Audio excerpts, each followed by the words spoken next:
Chapter 138. What I mean is. Before Jinwan could finish her words, Mo Jingshan's kiss was already hot and intense. He pried open her lips and invaded her teeth. This is the company, the office. Jinwan wanted to speak, but her words were choppy. Every word was swallowed by him. Even the places he kissed were more intense than before, causing her to tremble nonstop. Her neck, collarbone, shoulders, chest, and even further down. Jinwan was very sensitive, so sensitive that her entire body trembled from his teasing. Those kisses were filled with an even more passionate and infatuated flavor, causing one to be unable to extricate themselves. He tasted every inch of her, not letting go of a single trace of her sweetness. Even if you're off work, there should still be people in your company. Ugh, don't. Let's go home first. Not good. The man's resolute and decisive voice landed on her lips once more. Under Jinwan's nervous and embarrassed expression, he said, "Weren't you very powerful last night? Are you going to shrug it off today?" Jinwan narrowed her eyes at him. Mo Jingshan, don't fail to appreciate my kindness. Yesterday, I was in. He suddenly kissed the softest and most sensitive spot behind her ear. She immediately moaned, and then she heard Mo Jingshan nibbling on her ear. His voice was rough and low, which he had been holding back for a long time. Last night, if it weren't for the surveillance cameras, I would have definitely done it until you couldn't say a single word. Jinwan, how could I let you go now? She clearly felt that the man could no longer restrain himself. His lower body was hot and dangerously pressing against her. Jinwan whimpered from his kiss and didn't know where to place her hands for a moment. In the next instant, Mo Jingshan pulled up her hand from the bedsheets and pressed it against his body. Come, I'll satisfy you. His voice was low, and there was a hint of naughtiness in it. She suddenly shivered and couldn't retract her hand no matter how hard she tried. The temperature of her hand was so hot that her whole body felt like it was burning. She blushed and turned her head away to avoid looking at him. This was the first time he had broken through the original boundaries. She could only blame herself for daring to say anything in a moment of desperation last night. Now she finally suffered the consequences. In just a moment, her hands were sore and tired. However, because of the movements of her hands, Mo Jingshan planted numerous kisses on her shoulders and cheeks. I can't take it anymore. She was now annoyed by the emptiness. Just as she was about to retract her hand, her wrist was clasped by the man's palm. She kept trying to break free, but she was tightly controlled by him and pressed back again. Mo Jingshan. Jinwan's expression was angry, but her voice was hoarse and soft. The man sucked her earlobe and said hoarsely, "Continue." Jinwan wanted to cry, but no tears came out. The heat on her face was almost comparable to the heat in her palms. It was similarly scorching hot. The phone that Mo Jingshan had casually tossed onto the bedside suddenly vibrated at this moment. Go answer the phone first. Jinwan's voice was soft, and her eyes were moist and red. Although she did not want to cry, she was almost forced to. He really brought this upon himself. Why did she mention using her hands yesterday? Mo Jingshan glanced at her, before glancing at the phone on the bedside table. He saw that the caller was in Shuyan. He reached out to hang up, lowering his head to place a kiss on Jinwan's face. He chuckled softly. Your hands are sore? However, Jinwan turned to look at the phone on the bedside table. Who's calling? Why aren't you answering? Before she could finish speaking, his phone began vibrating again. This time, she paid attention and raised her head slightly to see the caller ID on his phone. It was still a string of numbers without a note. She recognized the numbers. It was actually in Shuyan. She called me twice in a row. Something must have happened, right? Mo Jingshan was expressionless as he calmly said, her electronic resignation letter has already been submitted to the company. Shinmu will handle it. There's no need for me to handle it. Jinwan took the opportunity to move her hand up slightly, avoiding the man's heated gaze. She took the initiative to pass his phone to him. Then I'm even more curious. She's going to return to America soon, and has already taken the initiative to resign. What else can she talk to you about? Curious? Mo Jingshan's brows coldly furrowed. The phone gradually stopped vibrating. 10 seconds later it rang again. Mo Jingshan saw Jin Wan's insistence and stood up. At the same time, he pulled her up and pressed her into his embrace. He held her waist with one hand to prevent her from escaping, and used the other to pick up the phone. He pressed the speaker button. The moment the call connected, Mo Jingshan's tone was extremely calm.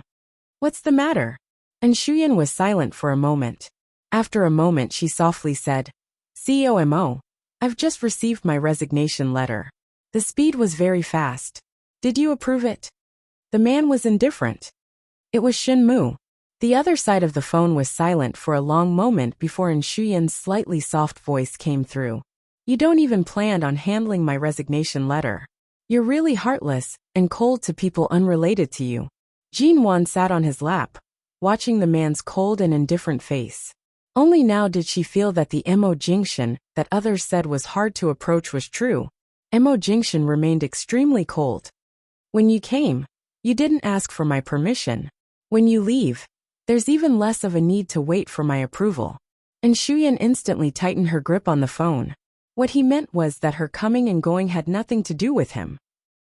From the start to the end, there was no need for her to leave a single trace at his place. This was indeed Mo Jingshan's style. And Shuyan calmed herself down and said, "What Uncle Mo means is that after we settle all the details of the cooperation with the Mo Corporation in China, we'll return to America next weekend. I'll go back with him. But before that, my father and I will stay with him at the Mo family for a few days." Mo Jingshan did not speak, only calmly listening. "Also, my father has already planned on canceling my engagement with the Wilson family. That's your problem. There's no need to tell me." Mo Jingshan's attitude was extremely indifferent. And Shuyan sighed slightly. She clearly knew that he was unwilling to listen. After thinking for a moment, she still said what she wanted to say. "Previously, I heard the Ji family's second miss mention some things. She mentioned Jin Wan's recent changes. From some of the details, don't you think that Jin Wan is hiding something from you?" Jin Wan listened by the side. She slightly raised her brows, meeting Mo Jingshan's indifferent gaze. She smiled at him, suddenly leaning close to his ear. Using Shuyan's tone, she softly said, "Don't you think that Jin Wan is hiding something from you?" Mo Jingshan chuckled softly and pinched the waist of the naughty woman in his arms. He was still cold and indifferent to the person on the other end of the phone. "This is my private matter. No one has the right to interfere or ask." Mo Jingshan directly hung up, tossing his phone to the side. He abruptly threw Jin Wan, who was mischievously causing trouble by his ear, onto the bed. His long legs blocked her thighs, leaning over and pressing down. Chapter 139. Jin Wan did not even have the chance to struggle or cry out. The man pressed her down on the bed and kissed her until she was out of breath. This was Mo Jingshan's resting room. His scent was everywhere. His open arms were enough to cover the sky. There was no way for her to escape. "What did you hide from me?" Mo Jingshan glanced at her, speaking in a low voice. At the same time, he tugged at the collar of his shirt. His movements were natural and casual, but in Jin Wan's eyes, it was extremely seductive. "I've actually hidden a lot from you. For example, pretending to love you every day. Only then can I gain your complete trust. Then one day, when the time is right, I'll poison you. And the Mo Corporation in your hands and shine in the future will belong to me." Jin Wan blinked at him as she spoke. She acted as though she was telling the truth. "Is that all you're capable of?" Mo Jingshan held her waist, pressing her against his lower body. Jin Wan felt some pain from the pressure. She raised her head to look at him, but before she could complain, he pressed her down again. The man's voice was clear and heavy. "Based on how infatuated I am with you, you can easily control my thoughts and actions. There's no need to poison me at all. Right now, Mo Corporation can be transferred to your name and owned by you. I'm all yours. Whatever you want, isn't it all just a matter of a single word?" "I'm joking." "I'm not joking." He looked at her. Jin Wan felt uncomfortable from the heat of his lower body. She tried to twist her body to avoid his dangerous resistance. "Continue." He gave a simple order. He pulled her hand down, watching her face that was once again filled with heat. He glanced at her bashful appearance. "Continue?" She had already received a call. and she still wanted to continue. Jin Wan's evil thoughts of revenge rose. The moment her hand reached down, she suddenly used force.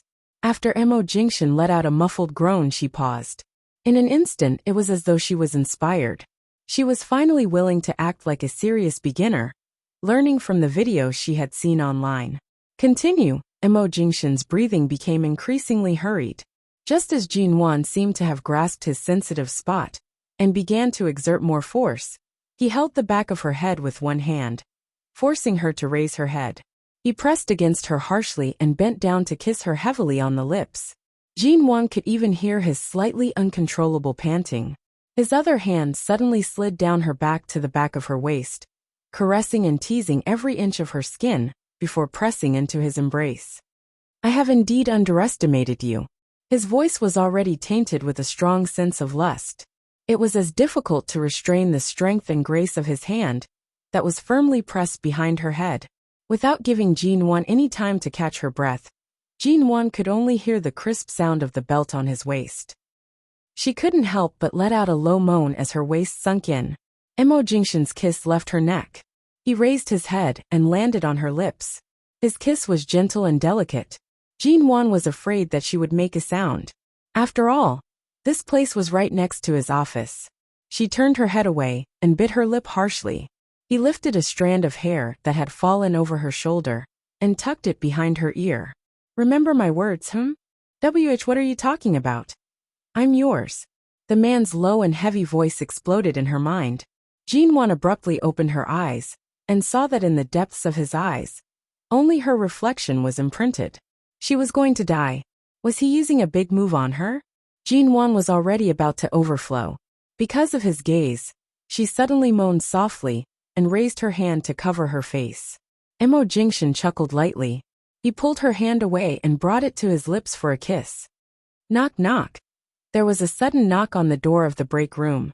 When Jin Wan heard the knock on the door, she immediately shivered and hurriedly tried to stop. But Mo Jingshan held her firmly and didn't let her escape. Mo Jingshan didn't let her escape. There's someone, she softly said in a hoarse voice. Shen Mu, who was standing outside the door, had actually braced himself to come. After all, it was already time to get off work. He also knew that Jin Wan was here. Right now, both Mo and Jin Wan were in the break room. Him knocking on this door was clearly an act of sending himself to death. However, Director Mo had suddenly come to inspect the company. Regardless of whether he was the chairman of Shine Group or CEO Mo's father, there was no way to stop him. CEO Mo, are you asleep? As Shenmu spoke, he felt his scalp turning numb. He felt that his little life was about to end. When Jin Wan heard that it was Shenmu, she guessed that he had already guessed the situation inside. Her body was as tense as a drawn bow. She was so tense that she did not dare to move. Mo Jingshan also trembled because of her body's instinctive reaction due to her nervousness.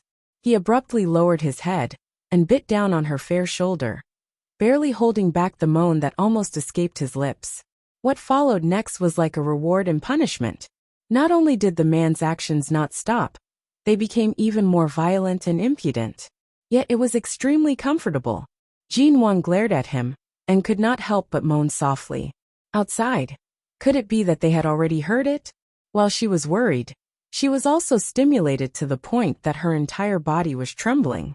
She clearly knew that this was not the right time to continue, yet she was willing to sink into it and be consigned to eternal damnation. Jin Wan woke up from a slight jolt. She opened her eyes and discovered that she was in a limousine, separated from the driver's seat in front. Her memory paused at the moment when her mind was about to scatter. It was as though she could still remember the impudent act that surpassed her rationality. She abruptly turned her head, only to meet Mo Jingshan's deep and boundless gaze. Mo Jingshan, you really fainted at the right time. Jin Wan completely did not expect that she would actually faint. At that time, she really could not gather her emotions. She could not remember how it ended, how she showered, or how she put on her clothes. She narrowed her eyes at him. In the future, I'll never go to your company again. Shinmu most likely already knew about it. Mo Jingshan chuckled hoarsely, rubbing her puffed-up face. We're husband and wife. What can he do even if he doesn't know? The man was still dressed in a well-fitted suit. This simple suit and shirt style might not look good on other men, but on Mo Jingshan, it gave off a refreshing feeling. It was surprisingly fitting and perfectly matched his cold, indifferent, yet well-mannered character. Back then, Shinmu suddenly came to the office to look for you. Did something happen? Jinwon did not wish to discuss the incident in the break room, and directly changed the topic. The people from Shine Group came to the company for a surprise inspection. They only arrived for half an hour before leaving.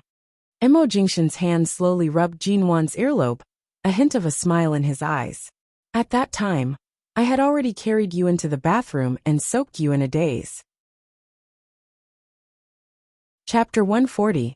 Jinwon turned to look out, and found that they had arrived at the main gate of the U Garden. Mo Jingshan finally let go of her, helped her adjust the collar of her coat, opened the door, and motioned for her to get out of the car. Jinwon's hands and feet were sore from being tossed around by him. As soon as she opened the car door, she almost fell down. Fortunately, Mo Jingshan was behind her and reached out to support her.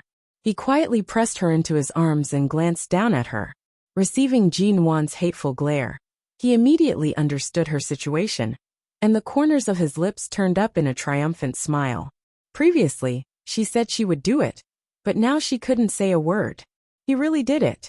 Jinwon rolled her eyes at him, steadied herself and walked inside. Madam, Auntie Chin came out to welcome her. The moment she saw Jinwon, she immediately stood in front of the door with an apologetic expression. Her eyes were worried and apologetic. Seeing Auntie Chin's expression, Jinwon smiled at her and intimately held Auntie Chin's arm to say, "No matter what happened before, it's not your fault. Don't think too much. Look, I'm fine, aren't I?" In fact, Auntie Chin didn't know what had happened, but when she came back today, she checked the surveillance footage of the U Garden and saw the scene of Jinwon being taken away. Only then did she realize what a big mistake she had made yesterday. She actually opened the door and let in the people who could threaten Jinwon, and then she was sent out, causing Jinwon to be in danger after returning home alone. She really shouldn't have done that. Later, she called the Mo family, apologized to Elder Mo, and asked about the situation. After confirming that Jinwon was fine, she was reassured to wait at home. I've seen the surveillance footage. At that time, it was clearly Director Mo who said he wanted to enter the U Garden to see where you and Mr. Mo live now. But in the surveillance footage, who on earth took you away? Auntie Chin was still full of apology, holding Jinwon's hand with lingering fear, and kept asking, "It's all right. No matter who they are, I'm standing in front of you safe and sound." Jinwon patted her hand and asked with concern, "You called the Mo family, didn't you? Grandfather didn't blame you, did he?" Auntie Chin shook her head and looked at Jinwon with heartache. "Don't worry about us. Go in and sit for a while. You must not have had a good rest these days. You must be frightened, right? I'll make you some tranquilizer soup to calm your nerves." Jinwon pursed her lips into a smile and nodded. She turned to see that Mo Jingshan had already entered the door and rushed to follow him in. However, she saw that the man was standing in front of the television, his eyes dark as he watched the surveillance video that the helper had brought out. On the screen, he saw everything that happened after Jinwon returned home alone.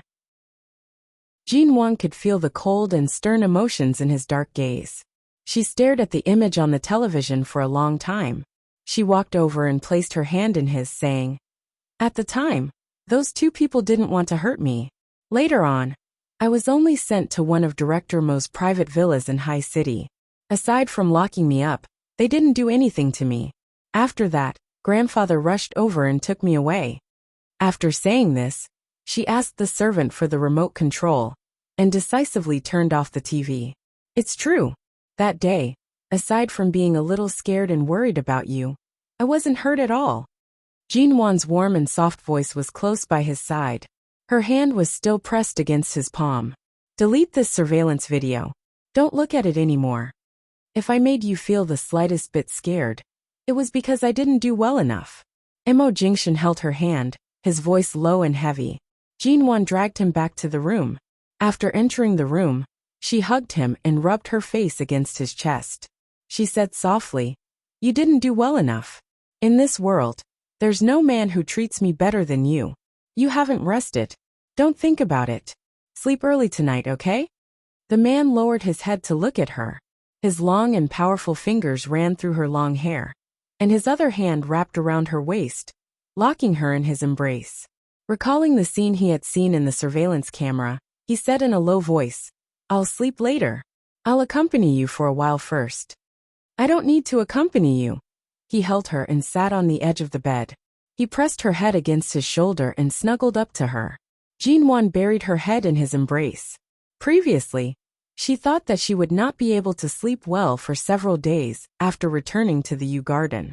However, after a moment, the shadow in her heart completely dissipated. In fact, as long as the Mo family did not come, even an unidentified fly would not be able to enter. There was no place safer than the Yew Garden. Mo Jingshan did not speak.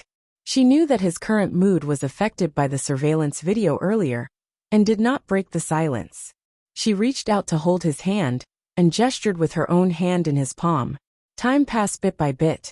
Seeing that Mo Jingshan still had no intention of sleeping, Jinwan began to find a topic to talk about while playing with his fingers. "Do you really know a great deal about me before?" she asked. Mo Jingshan glanced at her. "Are you very curious about this?" "No, I don't have any dark cards up my sleeves that I'm afraid others will use against me. It's just that there are some things in the Ji family that I can't bring up to the surface. However, those are all things that I used to target my father and Auntie Shun." Jinwan leaned into his embrace. "Then do you know that when I was a teenager, I studied in America for a few years. Although I wasn't particularly serious in my studies, I still managed to get all A's. If not for my good grades, I would have had to continue studying in America for a few more years. Perhaps I would have missed the opportunity to marry you." Mo Jingshan's gaze suddenly became very deep. He looked at her. "When you were studying in America, I was also in America. The fate that should come will come sooner or later. I won't miss it. Based on what you're saying, do you think we've met before?"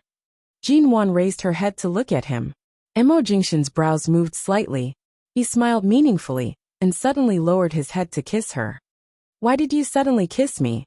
Jinwan was afraid that the reason he did not sleep was because he wanted to continue squeezing her. She subconsciously wanted to jump out of his embrace. If they were to do it again today, she would definitely lose her life. Previously, she was already half dead. She felt that right now, her little life was in his hands. Mo Jingshan did not answer her earlier question. He only softly said, "Previously, I said that the person I'm bringing you to meet will come over tomorrow. You don't have to wake up too early. If you want to go out, wait for the person to come before going out." After speaking, he finally let go of her and got up to take a shower. Jinwan laid on the bed and looked at the messages on her phone. When he came out, she was just about to bring her laptop to the study when the man who came out of the bathroom pulled her onto the bed. Chapter 141. Hurry and go to sleep. I'll go to the study. Jinwan reached out to retrieve the laptop that had fallen on the carpet by the bed. Mo Jingshan placed her on the bed and pressed his body against hers. He planted a kiss on her swollen lips that had been ravaged in the afternoon. "Tired?" He kissed her. Jinwan nodded seriously. She was really tired. She almost hugged his thigh and begged him to spare her life. This man's stamina was not something she could handle. He lowered his head and kissed her ear. Then, he lay down beside her and stretched out his long arms to hold her in his arms. His low and husky voice was accompanied by his warm breath in her ear. "Sleep with me, Anne?" Jinwan obediently put down the computer and did not insist on going to the study. She turned around and buried herself in his arms, holding him with both hands. She gently said in his arms, "All right." The next day, when Jinwan woke up, it was already past 9 in the morning. After washing up, she changed her clothes and went downstairs. Seeing Auntie Chen busily serving breakfast to the dining table, she felt that she hadn't felt this warm and peaceful in a long time. After breakfast, Jinwan went straight to the studio. As soon as she stepped out of the villa, she looked up and was stunned to see a tall, thin, short-haired woman about 1. 7 meters tall, standing in the U garden by her car. Jean Wan subconsciously took a step back and turned to ask Auntie Chen, "Who is this? Can any stranger enter the U garden now?" Auntie Chen walked out, took a look, and answered with a smile, "Madam, Mr. Mo let her in. Mr. Mo said to let her follow you from now on." "Ah, follow me?" Jean Wan paused for a moment before returning to herself. She turned to look at the tall, thin, short-haired young woman. "Mrs. Mo, my name is Feng Ling. I've trained at the 11 Training Center in the United States for 8 years. From today onwards, I'll be your personal bodyguard." Seeing Jean Wan's shocked and confused look, the man reached out to open the car door, motioned for Jean Wan to get in, and gestured for her to get in. They seemed to be well trained. Jean Wan secretly wondered, could it be that the person Mo Jingshan wanted her to meet was this person in front of her? A female bodyguard? "Did Mo Jingshan really ask you to come?" Jean Wan asked. She had only seen male bodyguards. This was her first time seeing a female bodyguard. Feng Ling answered respectfully and seriously, "Yes, Mrs. Mo Jean Wan." Jean Wan looked at her for a long time, but since she was sent by Mo Jingshan, she had no reason to be suspicious. She opened the door of the driver's side and was about to get in when Feng Ling suddenly said, "Mrs. Mo, you should sit here. I'll drive you." "Are you driving?" "Yes, when you go out in the future, whether you're driving or taking other cars, I have to be by your side. I'll also drive the car to ensure your safety." All right. This bodyguard was too serious and rigid. Jean Wan guessed that she was completely obedient and did not make things difficult for her. She walked around the car and sat on the passenger seat where the door was already open. After getting on the car, she told him where she was going and then picked up her cell phone to call Mo Jingshan. When the call connected, Mo Jingshan directly pointed out the purpose of her call. "What is it? About the bodyguards? The person you said you wanted me to meet is the bodyguard you arranged for me? It's this, Feng Ling?" Jean Wan turned to look at Feng Ling, who was driving. The other party was completely unaffected by her call and continued to drive without a word. Nanhung is the direct superior of 11 Training Center in America. Feng Ling is the most skilled and has the highest level of training there. Initially, I planned to have Nanhung introduce you to her, Mo Jingshan calmly explained to her. Nanhung has an urgent matter to attend to in America this morning. He doesn't plan to waste any more time, so he sent Feng Ling to the U Garden to meet you. Jean Wan did not have much of an impression of Nanhung, but she knew that the two closest brothers to Mo Jingshan were Qin Siding and Nanhung, who was once famous in Haicheng and later became famous in America. She was not very clear about this person's background. She only knew that he was close to Mo Jingshan and seemed to be in the arms business. He was the type who licked blood from the tip of a gun. From today onwards, Feng Ling will be your personal bodyguard. Her skills are not bad, and she is quiet and reticent. She won't disturb you and will only stay by your side when necessary. At other times, she won't make you feel uncomfortable. Jean Wan made several sounds of assent and hung up the phone. She then turned to look at the responsible bodyguard. After thinking for a moment, she sent a message to Mo Jingshan. "You picked so many people, but in the end, you chose a female bodyguard for me. Her personality is so old-fashioned and serious. I don't even know how to talk to her." Mo Jingshan replied, "You want me to send a male bodyguard to chat with you?" Jean Wan, I can consider this." Mo Jingshan, don't even think about it." Jean Wan. After arriving at the Jinlin building, where Mo Wan's studio was located, Feng Ling parked the car and very consciously disappeared from her sight. As expected, she was well-trained. Jean Wan entered the studio. Ever since the studio was invested by Mo Corporation, many things had to be put on the agenda. Jean Wan did not forget that she was still carrying a debt of $200 million. Boss, Xiaoba had given Jean Wan a call early in the morning. Seeing that Jean Wan had arrived, she rushed over to hand the new financial report to her. Previously, Supervisor Su really did something to the report. Yesterday, I went to the finance department to review it again and redid it based on the company's income and expenditure. It's exactly the same as your budget. There's no difference at all. Jin Wan received it and glanced at it. She then raised her brows and glanced at Xiao Ba. You worked overtime in the studio yesterday and redid it yourself? Xiao Ba nodded. Her expression was somewhat bashful, yet wanting to be praised. Right now, many of the people left in the studio aren't very professional. Right now the finance department is also like a pile of loose sand. I'm not sure if I can do it, so I gave it a try last night. She did not expect this adorable intern assistant to have such a meticulous and serious heart. Jin Wan smiled. Let's start recruiting in the next 2 days. Have the remaining people from the HR department come to my office later. All right, boss.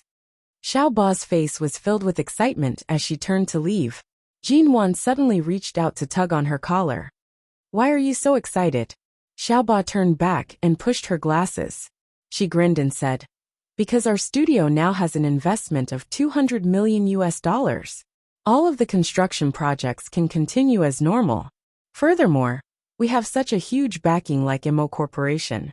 Just thinking about it makes me feel that we will rise to become the largest real estate company in Haicheng. At that time, I will be the most senior employee in the company. How can I not be excited? Jin Wan.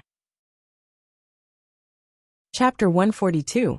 Jin Wan sat in her office, staring at the computer screen on her desk. The studio was still in the stage of preparation. From an outsider's perspective, there were only expenses and no income.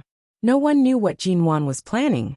Some even thought that Mo Jingshan was so rich that he would casually throw her $200 million for her to squander. Even though Jin Wan had received such a large investment, her studio was still not viewed favorably by most people. The domestic real estate market continued to decline. Many companies were eager to sell the land they had previously obtained at high prices. Jin Wan now had sufficient funds on hand. Not only could the several projects under the studio's name continue to be carried out, but she had also expanded her target to several large cities and suburbs around High City. Every place that was valuable to her was marked with a red circle on the electronic map. Which cities would continue to expand in the future, which abandoned residential areas or barren lands that were currently not valued, were also marked with a blue circle. She was purchasing. From an outsider's perspective, she was purchasing crazily. They thought that she did not understand the market, and that she would definitely lose everything. All of a sudden, there was a knock on the office door. Xiao Ba rushed in with an extremely anxious expression. Jin Wan only glanced at her, before returning her gaze to the computer screen. She unhurriedly scanned through the map of High City and its surroundings, marking out the places that would definitely be included in the city's plans. Boss Nguyen, that CEO Jin's husband from last time, is here. Xiao Ba had run in too much of a rush. She swallowed her saliva before rushing to say, and he brought a few people with him. It seems like he's here to settle scores with us. Jin Wan's hand paused on the mouse. She turned around. CEO Jin's husband? Settle what scores? Her words had just landed when the office door was heavily pushed open with a pung sound. Xiao Ba jumped in fright. Jin Wan noticed the few people who had suddenly barged in. The ones walking in front were tall and strong. They appeared to be those unreasonable thugs and bodyguards who wielded machetes and went around demanding debts. With those people clearing the way, a man who was about 40 years old walked in. He was well dressed, but he didn't have a good expression on his face. Although he didn't look ferocious, he obviously didn't look like a god of plague that could be easily sent away. After the man entered, he looked around the office coldly and arrogantly, and finally fixed his eyes on Jin Wan behind the desk. Are you Miss Ji? Jin Wan sat behind the office desk. Her gaze was indifferent and she was unhurried. I remember that the security guards of Jinlin building are rather diligent. To be able to bring someone in like this, you're not simple. As if he didn't expect a young woman to have such a strong aura. The man coldly raised his eyebrows and smiled again. However, his smile made people feel a chill down their spines. I didn't expect Miss G to be so daring at such a young age. I've heard about MO Corporation investing in you. I know that Miss G has a backer, but no matter how strong your backer is, you shouldn't meddle in other people's business. The man seemed to be smiling, but his tone was cold and unkind. Jin Wan's beautiful brows rose without a trace. I was wondering why you suddenly came here. So it's because your backyard is on fire, and you've been suppressing a stomach full of vexation. So you came here to vent it out? As she spoke, Jin Wan chuckled softly. CEO Jin came here to make a fuss a few days ago. The two of you are truly husband and wife. One brought a lawyer to terminate the contract, while the other brought thugs to block the door. Those who don't know would think that the two of you are opening some charaba. You're not even in charge of a proper investment company. The man coldly narrowed his eyes. You also know that I'm here to block the door? I don't wish for your studio to be smashed into smithereens just after it was built. I'll have to trouble Miss G to make a trip with me right now and explain the video you obtained to my wife. Jin Wan ignored him. She casually pulled up the information of this investment company on her computer. CEO Jin, who came to terminate the contract previously, was the person in charge of Tiansheng Investment Company's finance department. The person before her was the general manager of Tiansheng Investment Company. His surname was Xiao, and he was also the legal representative and founder of this company. Jin Wan turned back to look at him. Her tone was gentle and calm. Mr. Xiao, I have no interest in your family matters. The private dealings between you and the previous finance department manager of our studio have nothing to do with me. Supervisor Su committed the crime of embezzlement, which was why I handed her over to the police. I personally handed over all the crimes she committed at work to the police. I don't care if you're here today, because CEO Jin found out about your shady dealings and started a fight with you. Or if you're here to seek justice for Supervisor Su. None of this should be blamed on our studio. I'm the person in charge here. It's my right to hand over employees who have committed crimes to the police. You're a successful man nearing his 40s. You have a family and a child. Do you need me to teach you such simple logic that even a primary school student would understand? CEO Zhao's expression was extremely displeased. You're a little girl who hasn't even grown up yet. Are you trying to lecture me? Of course not. I'm not the type of person who would waste my breath on unrelated people. Jin Wan coldly curved her lips. To me, it's only Supervisor Su who committed a crime. As for the shady dealings between you and her, since I can find out about it, the police can easily follow the clues and find out as well. Since this matter has passed through the police's hands, it's not strange for your wife to find out about it. So what's the point of you coming here to act tough? It's not like I allowed you to stay in such an unsafe little hotel. It's not like I was the one who installed illegal cameras. You can't control your lower body. And now you're taking your anger out on us? Ji Bian's face seemed to carry a smile, but his eyes were filled with mockery. Don't King talk nonsense with me here. If I were to get a divorce because of this, the company's shares will change. I'll lose at least several hundred million yuan. How can it be resolved with just a few words from you? Just because you have a backer, you dare to be so arrogant. I think you little girl are asking for a lesson.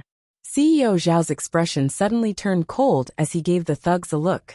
The thugs abruptly kicked over the coffee table and spare chairs in the office. They moved forward to drag Jin Wan out. Jin Wan's brows furrowed. She did not expect these people to be so unreasonable as to act unreasonably in front of her. She stood up and was about to signal the frightened Xiaoba to hurry out and call the police. However, one of the thugs suddenly grabbed Xiaoba's collar and dragged her back. Ah! Xiaoba cried out softly. Jin Wan's expression changed. She rushed out and was about to help Xiaoba up when the thug suddenly raised his hand to grab Jin Wan's hair. Almost at the same time, there was another loud bang from the office door. A figure decisively rushed in. Jin Wan had yet to react when Feng Ling, who had abruptly entered, pulled her behind her. Chapter 143. Feng Ling stepped on one of the men's crotch and stomped down harshly. The cries on the ground intensified, causing the office glass to tremble. Jin Wan wanted to hold Feng Ling back, but was unable to. The short-haired woman's movements were unbelievably nimble.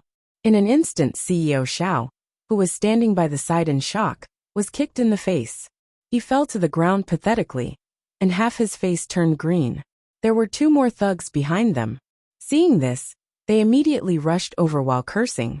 Jin Wan's fingers gripped Feng Ling's clothes tightly, worried that someone would die. This time, she truly understood how powerful Mo Jingshan was. Right now, she was worried that CEO Zhao's thugs would not be able to leave this place alive. Jin Wan resisted the urge to clap and cheer. Her studio had just started. If a murder case were to occur just like that, it would be a huge taboo in doing business. One of the thugs angrily reached over to grab Jin Wan's hair and drag her out.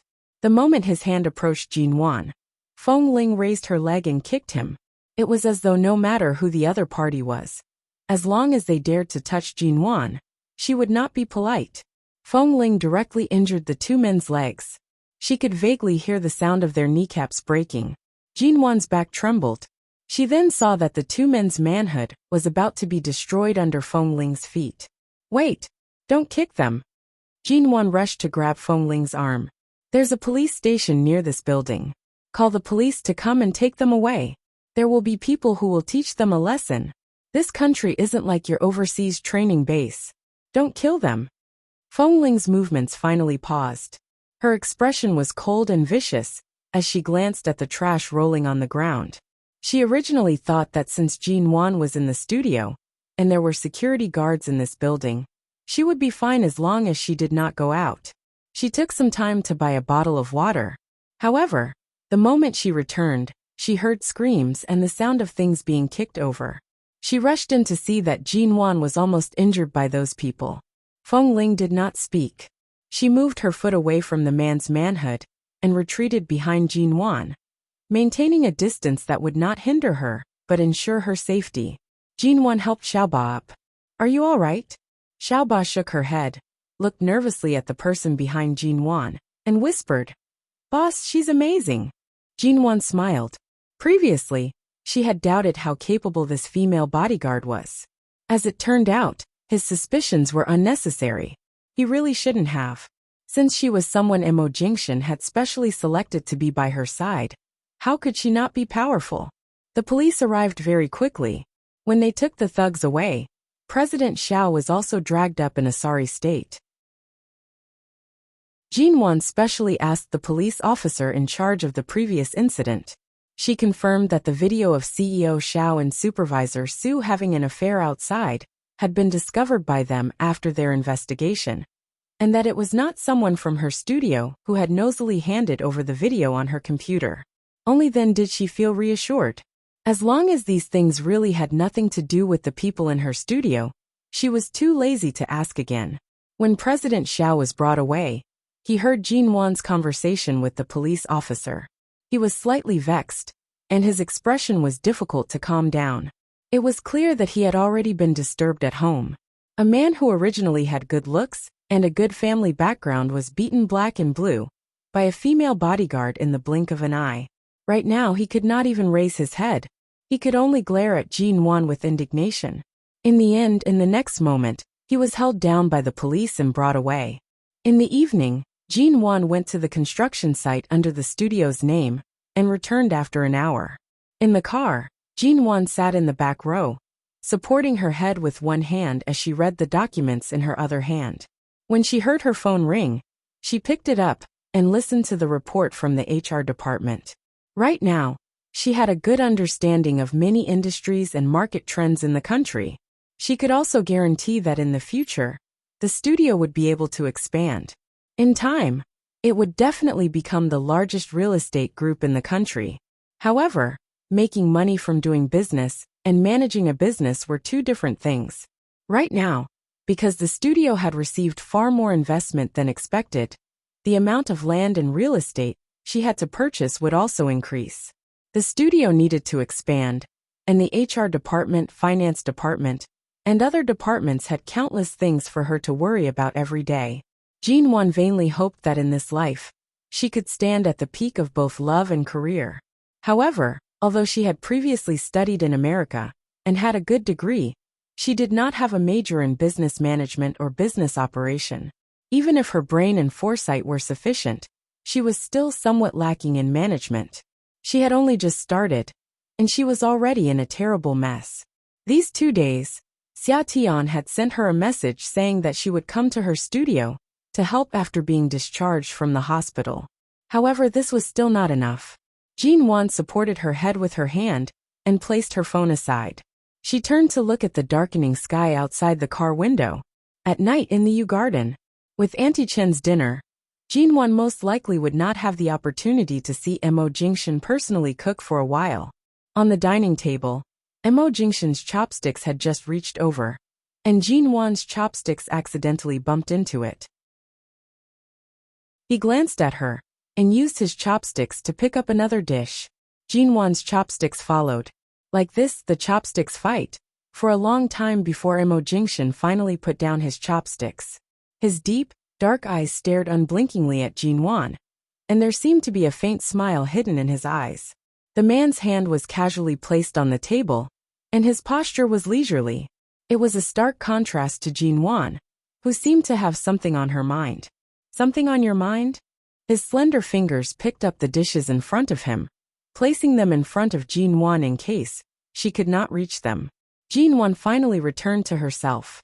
She raised her head to meet his interested gaze, and when she lowered her head, she saw that almost all of her favorite dishes had been placed in front of her. She directly put down her chopsticks, saying, "Recently, I plan to buy some books on business management and self-study at home. Do you have any good books to recommend?" Mo Jingshan picked up the glass on the table, lowering his head to slowly drink a mouthful of water. Even though he was drinking ordinary water, he still had the elegance and composure of a high-end red wine. Following which, the man unhurriedly said, "It's just an investment of 200 million yuan, and it's already giving you so much pressure? You still want to buy books to self-study business management?" Why did it feel like he was mocking her? Jinwan picked up her chopsticks again, picking up a mouthful of vegetables and placing it in her mouth to chew.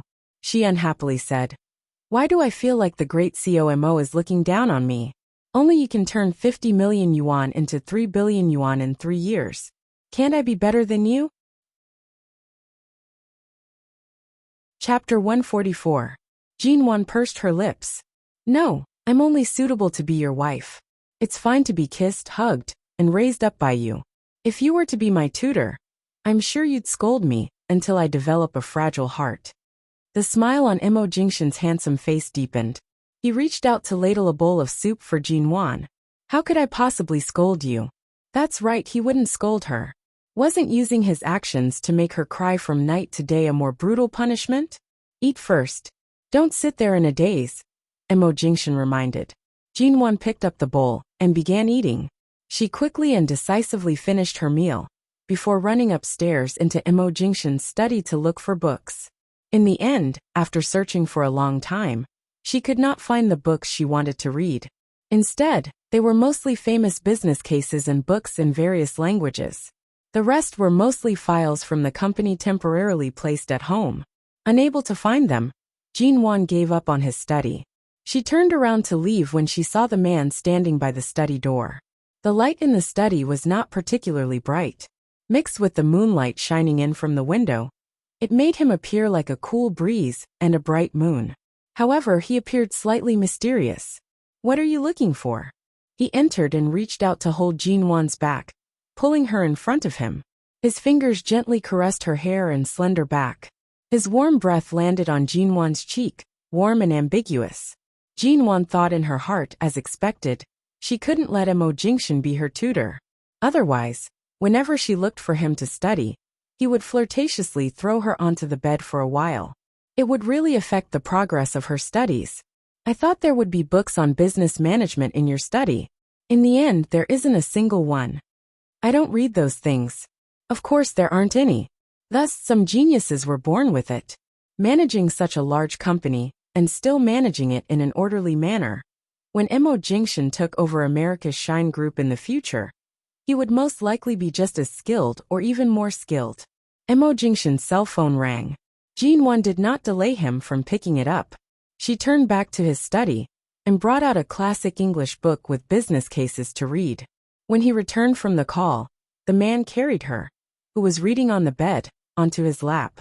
Jinwan shifted her gaze away from the book and raised her eyes. "Why are you looking at me? I don't understand the books in other languages in your study. I can only read this book in English." Mo Jingshan glanced at her again and took the book from her hands. He flipped through several pages and stopped halfway through, returning the book to her. There are a few foreign real estate marketing cases at the back of this page, he said lightly. Jinwan took a few more serious glances and raised her head to look at his handsome and perfect side profile. She asked in surprise. The books on the bookshelves are written in at least 7 or 8 languages from different countries. Don't tell me you've read all of them? And you remember the contents of every single book? He chuckled and calmly hugged her. Having a photographic memory is also an essential instinct for a business manager. No matter when or where, you must have an impression of every detail that concerns the company, big or small, so that you can better judge the situation and make the most perfect analysis and decision.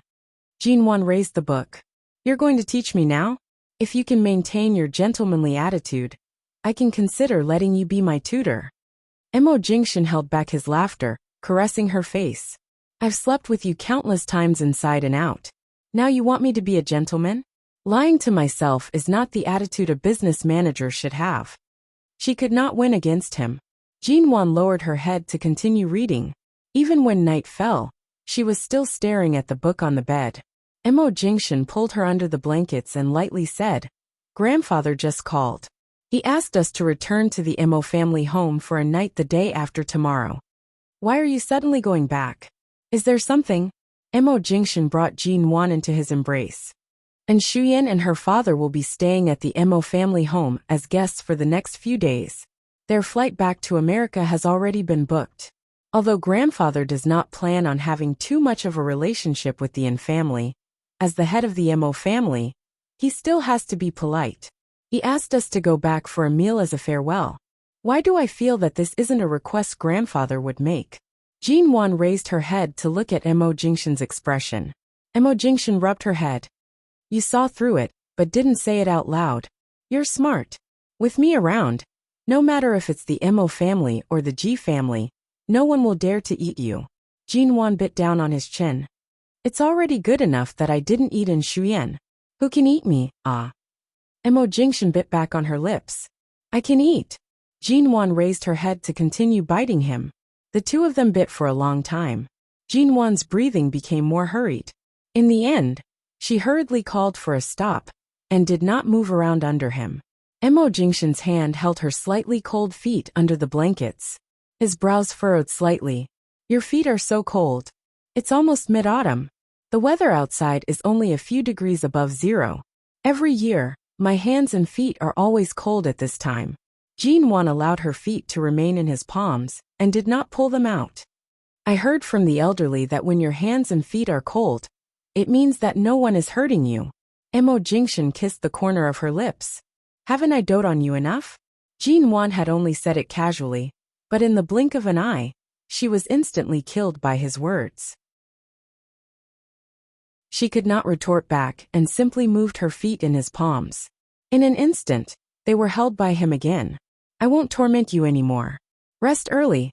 When you return to the Mo family, go to the back mountain to soak in a hot spring. It'll help with your cold body. His tone was light. Jinwan's eyes immediately brightened. The Mo family's back mountain's hot spring? Isn't that a place that doesn't allow outsiders to enter easily? You're Mrs. Mo, not an outsider. Mo Jingshan's words landed, using his gaze to warn her to quickly place the book in her hands aside. He softly said, sleep. Perhaps because she was used to being dominated by him in bed, Jinwan immediately obediently placed the book on the bedside table. The next day, Fengling drove.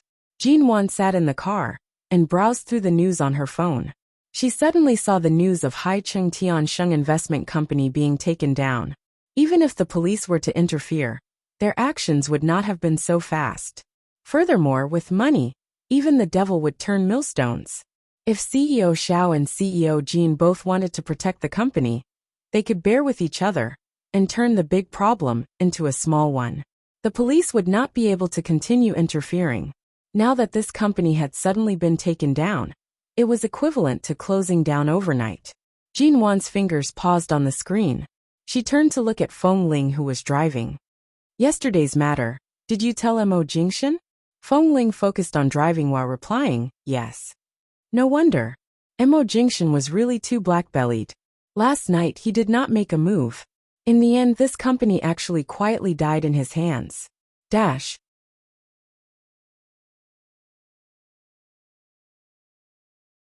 Chapter 145. The next evening, Jin Wan and Mo Jingshan returned to the Mo home together and saw several cars parked in the front yard. Director Mo had only returned to the country once, but there were already so many cars following him. As the owner of Shine Group, he was indeed extraordinary. Returning to the country, there were countless bodyguards by his side. Even the bodyguards' cars were all luxury cars worth at least 1,000,000 yuan. It was truly an extraordinary extravagance. By the time the two entered the Mo home, because it was approaching mid-autumn, there was already a festive atmosphere in the house. The moment they entered the front hall, they saw Elder Mo and Mo Xiaozi drinking tea and chatting with Father An. It was as though they were discussing something worth being happy about, and their faces were all filled with smiles. And Xuyan sat by Father An's side. She raised her eyes to see Jin Wan and Mo Jingshan walking in with their fingers intertwined. Seeing this scene, Mo Xiaozi's originally smiling face instantly darkened. He glanced at Father An, and when Father An saw Jin Wan, his gaze became more distant and cold. He looked at Jin Wan with a judgmental gaze. Grandfather. Jin Wan greeted Elder Mo, as though there was no one around.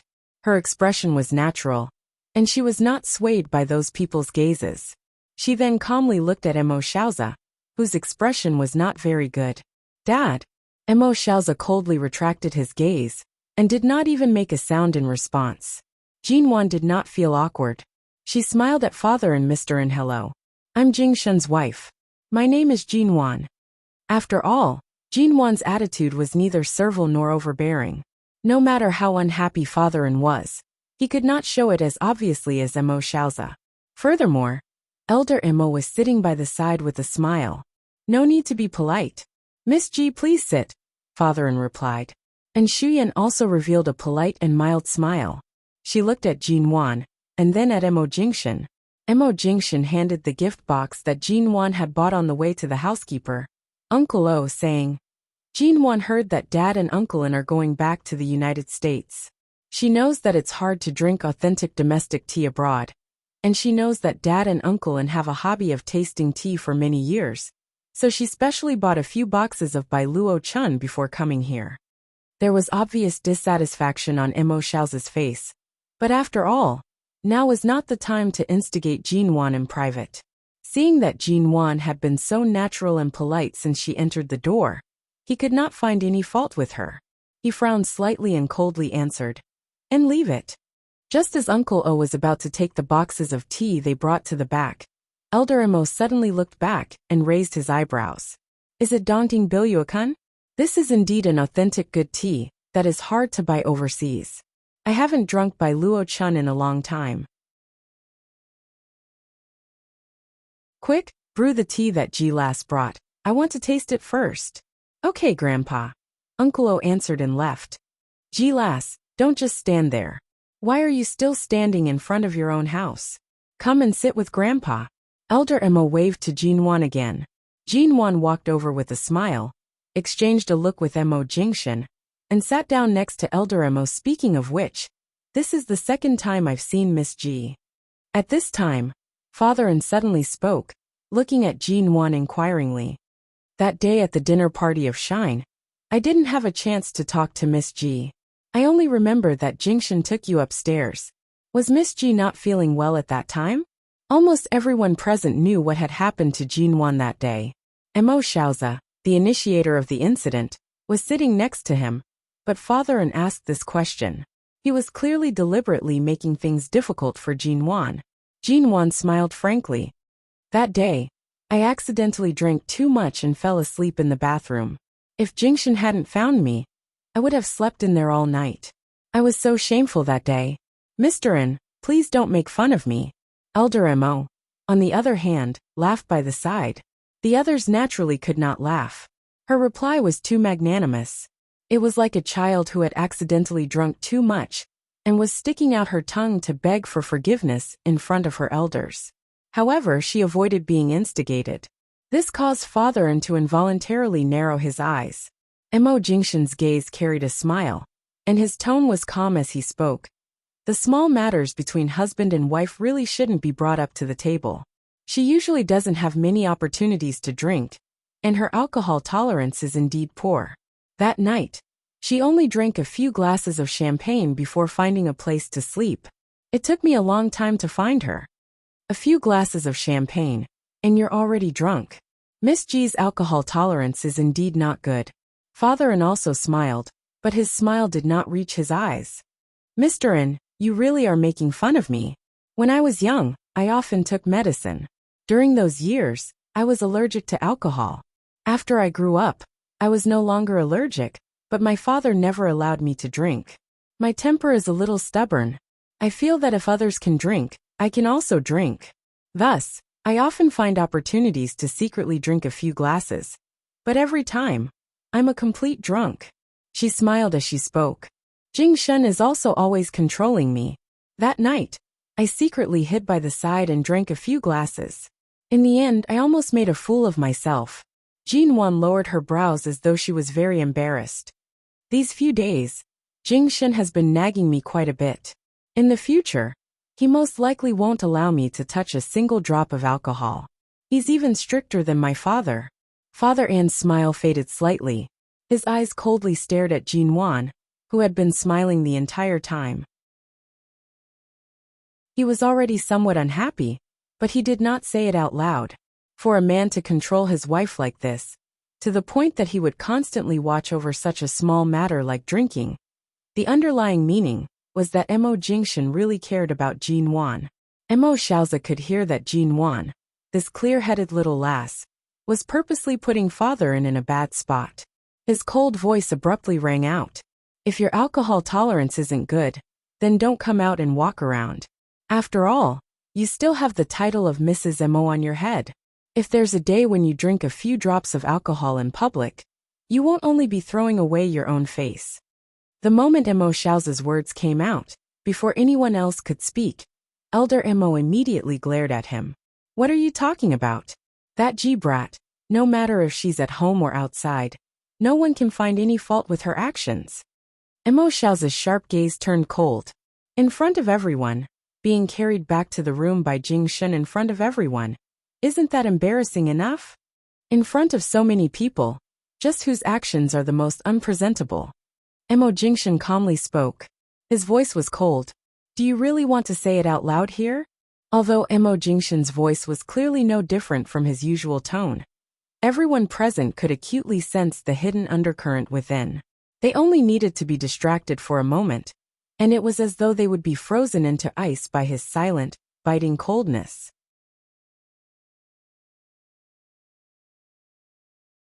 Chapter 146. Mo Jingshan's eyes were dark. His thin lips curved up, but his smile was cold. It's exactly what the words mean. After exposing everything under the thin paper in front of everyone, Mo Xiaozi's expression could no longer maintain his composure. His expression was enraged. The father and son exchanged glances. In an instant, the hall became as cold as an ice house. And Shuyan, who sat by Father An's side, did not speak. She raised her eyes to see Mo Jingshan sitting there. Although his expression was cold, he still maintained the position of holding Jin Wan's 10 fingers. His 2 long legs wrapped in his suit pants were lazily crossed. His entire person appeared calm and casual, but his brows carried a viciousness that surpassed this hypocritical calmness. The matter of Jin Wan being locked in the restroom that day, he did not plan on letting it go so peacefully. This topic should not have been brought up in the first place. If they really brought it up, the one who would suffer in the end would not be Jin Wan, who had been pressured by them.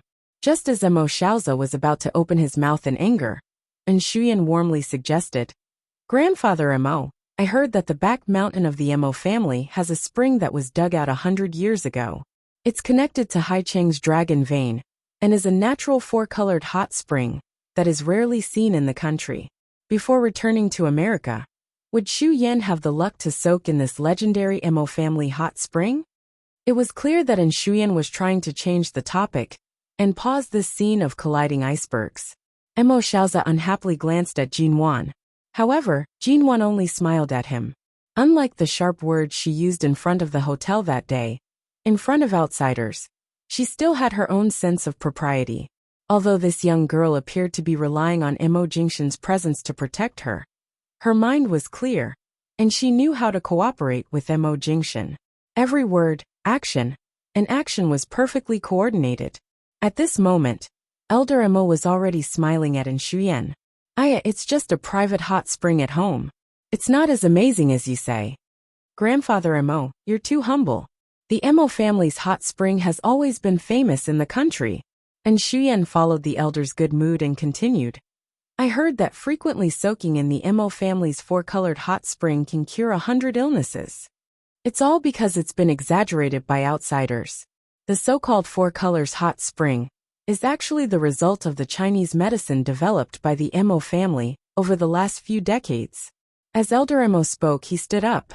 It just so happens that there are quite a few small hot springs on the other side of the hot spring.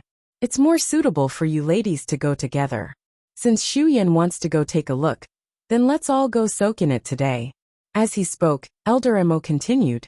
Jing Shana, bring the Ji brat along. It's good for the body to soak in the hot spring often. Right now, the Ji brat is burdened with the mission of letting me carry my great-grandson as soon as possible. We can't miss out on something like this. Old Master Sheng's words were really well thought out, completely cutting off Shuyan's last chance to perform. He was truly protecting Jinwan. Father did not know how to express his thoughts. And Shuyan continued to smile gracefully, but her gaze occasionally shifted toward Mo Jingshan's position. The Mo family's hot spring was indeed different from the various high-grade and low-grade hot springs outside. It was located in the back mountain of the Mo family's home, and was meticulously built in an antique-style cave. Although under Elder Mo's warm invitation, there were many people who came to soak in the hot spring together. Thankfully, the Four Colors hot spring was located in the center, and there were several small springs and hot springs that were blocked off. It was convenient for Shuyan and Jinwan. After all, the elder and the others were men. It was not a big deal for them to chat and soak in the Four Colors hot spring. However, Shuyan and Jinwan were women. Even if they were both wearing clothes, it was still not very appropriate. Jinwan was arranged to stay in the innermost medicinal spring. When she passed by the rose spring behind a stone door, she saw that Shuyan had already been brought in by the Mo family's helper. The medicinal spring was located in the innermost part of the hot spring cave. It was very secluded. When Jinwan sat in the hot spring, she felt slightly hot. After slowly adjusting to the temperature, her face began to sweat. She felt very comfortable and slowly stretched her body to lean against the spring. Her hair was tied up high, and her exposed neck and face were gradually covered in sweat due to the temperature of the water. After soaking like this for about 20 minutes, Jinwan was so comfortable that she almost fell asleep. All of a sudden, there seemed to be someone approaching from behind, but there was no particularly big movement. She abruptly returned to her senses and turned back to see Mo Jingshan walking in with the medicinal fragrance of the Four Colors hot spring. Jinwan was startled. Why aren't you continuing to stay with grandfather and the others? I can't possibly leave you here alone. It's easy to fall asleep after soaking in the hot spring for too long. I'm here to take a look. Mo Jingshan said he was only here to take a look, but he had already unhurriedly walked in. As he entered the pool of hot spring in front of her, the water's surface rippled slightly. Jinwan originally sat in the hot spring without moving. The man's arm reached out from the water and directly pulled her over, asking, "How do you feel?" "It's all right. It's just a little hot." Mo Jingshan smiled, holding her and sitting with her for a while. He lowered his eyes to see that her little face was slightly red from the heat of the water, and was about to kiss her on the cheek. All of a sudden, there seemed to be someone approaching from outside. Jinwan heard the sound. Afraid that someone would see her, she rushed to push him away. However, the man tightened his grip around her waist. At the same time, he turned back, calmly watching Shuyan, who had suddenly walked in. Shuyan clearly did not expect to see Mo Jingshan here, nor did she expect to see the two of them in the hot spring. hugging each other. The moment she walked in and saw such a scene, her first reaction was not to leave immediately. Instead, she stood there, as though she had not returned to her senses for a while. Sorry. 10 seconds later, she forced herself to return to her senses. She looked at them. CEO Mo, earlier on, I was a little bored at the Rose Spring and wanted to come over to chat with Mrs. Mo. I didn't expect. Mo Jingshan's tone was mild. There's nothing to apologize for. But if you and Jin Wan are in the same hot spring, it will only be more boring. And Shuyan's expression faltered. Jin Wan also subtly glanced at Shuyan. The meaning behind Mo Jingshan's words was to mock Shuyan for running over to chat with Jin Wan. In the end, it would only result in the two women sitting together awkwardly finding topics to talk about. Thus, it was true that there was no need for her to come and chat with Jin Wan. Even if they did chat, there would not be any good things to talk about. This man had a poisonous tongue behind his composure. He was truly magnanimous and heartless. From start to finish, Mo Jingshan did not seem to have crossed the line with Shuyan in any way that he should not have. Even at the Shine Group's banquet, he was still cold and warm, maintaining a seal of alienation and indifference. Chapter 147. My apologies for disturbing you. Although Shuyan had suffered a blow, she maintained a polite smile on her face. She took one last deep look at the man in the same hot spring as Jin Wan, before abruptly turning to leave. Only when Shuyan's footsteps were far away did Jin Wan place her chin on Mo Jingshan's shoulder. Secretarian is actually quite good at enduring. Based on her IQ and EQ, she may be able to endure failure and grievances. However, it's clear that you've hurt her pride. For a proud woman, pride is her true bottom line. Because at that moment, Jin Wan saw an unbearable suppression appear in Shuyan's eyes. Perhaps no matter how much she heard about Jin Wan and Mo Jingshan's love, it was not as much of a blow as seeing the two of them being so intimate in the hot spring. Mo Jingshan pushed aside her wet hair that was stuck to his neck. The warm water fell from his palm onto her collarbone. Jin Wan turned to look at the man's face that was inches from hers. Mo Jingshan's tone was calm. Do you wish for me to care more about her pride or your feelings? Jin Wan raised her brows, biting down on his shoulder. Why did you throw this suicidal question back at me? One is a woman who has nothing to do with me, and that little bit of pride that has nothing to do with me. The other is the wife I've set my heart on, the woman who will accompany me for the rest of my life. This is a very clear line between heaven and earth. She's the one who can't see it clearly. Mo Jingshan rubbed her ears, his voice low and gentle. You also know that this is a suicidal question. The correct answer is right there. Yet you insist on me giving you a reason to satisfy your curiosity. Jin Wan raised her lips, no longer biting him. Instead, she planted a kiss on his chin. It seems like I should stamp the #1 husband in history. Stamping is fine, but kissing is too simple. It's ineffective. The man held her waist under the water, planting a kiss on her lips. When we return to the room, stamp it properly. You can stamp it however you want. Don't mess around, This is the Mo family. It's more important to spend time with grandfather tonight. Jin Wan was serious. Mo Jingshan's tone was also very serious. It's also important to accompany your husband to sleep. After soaking for too long, he planned to leave the hot spring pool and return to his room to rest. Jin Wan stayed inside to change her clothes.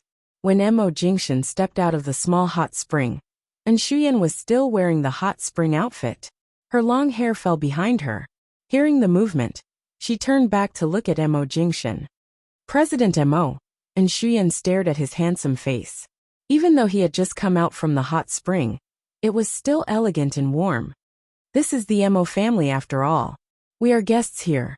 Thankfully, the person who entered earlier was me. If it was Uncle Mo or my father who saw this, who knows what they would think of Jin Wan. Shuyan's meaning was clear. She was hinting that Jin Wan was here seducing Mo Jingshan. If the two of them were to be intimate here, it was equivalent to not placing father and father Mo in their eyes. She almost blurted out the words immoral. Normally, a husband and wife would occasionally be intimate.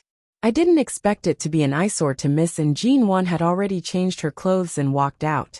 Without waiting for the cold and indifferent Mo Jingxian to speak, she walked over with a light smile. Missin has a family background that causes others to shrink back, as well as an astute and intelligent upbringing. You must have your eyes on the top of your head. However, this sort of sanctimonious judgment shouldn't be placed on us. Jean Wan approached Mo Jingxian's side and glanced at Shuyan. We're legally married. Don't mention that we only kissed and hugged earlier. Even if we really did something uncontrollable, I'm afraid it wouldn't have anything to do with offending public morals. And Shuyan originally wanted to use this opportunity to speak to Mo Jingxian alone. However, she did not expect Jean Wan to walk out so quickly, and in such a timely manner. This extremely taboo phrase of uncontrollable was, of course, something that only Jean Wan and Mo Jingxian could do. And Shuyan was silent for a moment before smiling slightly. I've interacted with Mrs. Mo several times, but I still don't know you very well. I'll be leaving tomorrow. Are you sure you want to leave such an impression on me, Mrs. Mo? Jean Wan really wanted to laugh. It seemed like this, and Shuyan was really poisoned by Mo Jingxian. What she could not obtain was always the best. Even if she returned to America, he would forever be the evergreen tree and white moonlight in her heart.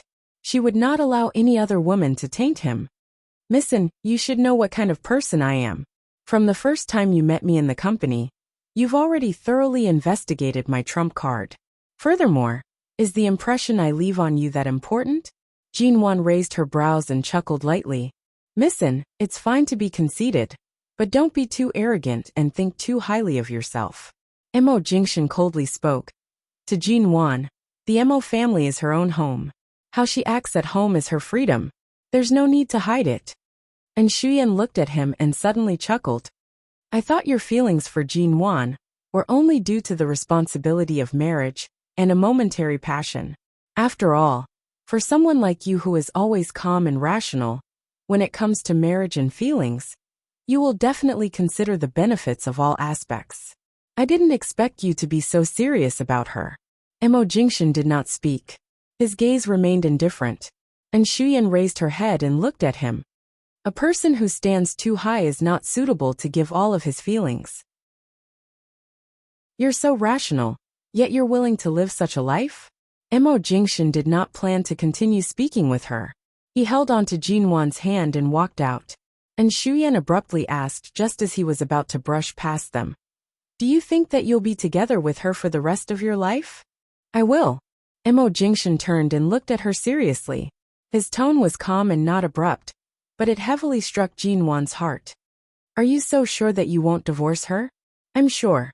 He did not have the slightest bit of hesitation. His tone was unreasonably calm, but it was as though he was speaking of something that could not be more natural. The embarrassment on Shuyan's face could no longer be concealed. When she looked at him, her gaze was very deep. In the end, she abruptly turned and quickly walked away from their eyes. Her footsteps were slightly panicked. It was as though the conversation earlier did not affect Mo Jingxian at all. After Shuyan walked far away, he held onto Jean Wan's hand and took long strides, walking out. They had not walked far when Jean Wan's heart stirred. She did not even know what she was thinking. She suddenly used the strength of his hand to quickly approach him, hugging him from behind. Mo Jingxian paused. He turned back to hug her. What's wrong? Jean Wan raised her head in his embrace. We'll be together for the rest of our lives without divorcing. Ah. Right now, I still have some looks to look at. When I'm old and withered, are you sure you won't be tired of me? Mo Jingxian raised his brows. When you're old and withered, I'll only be older than you.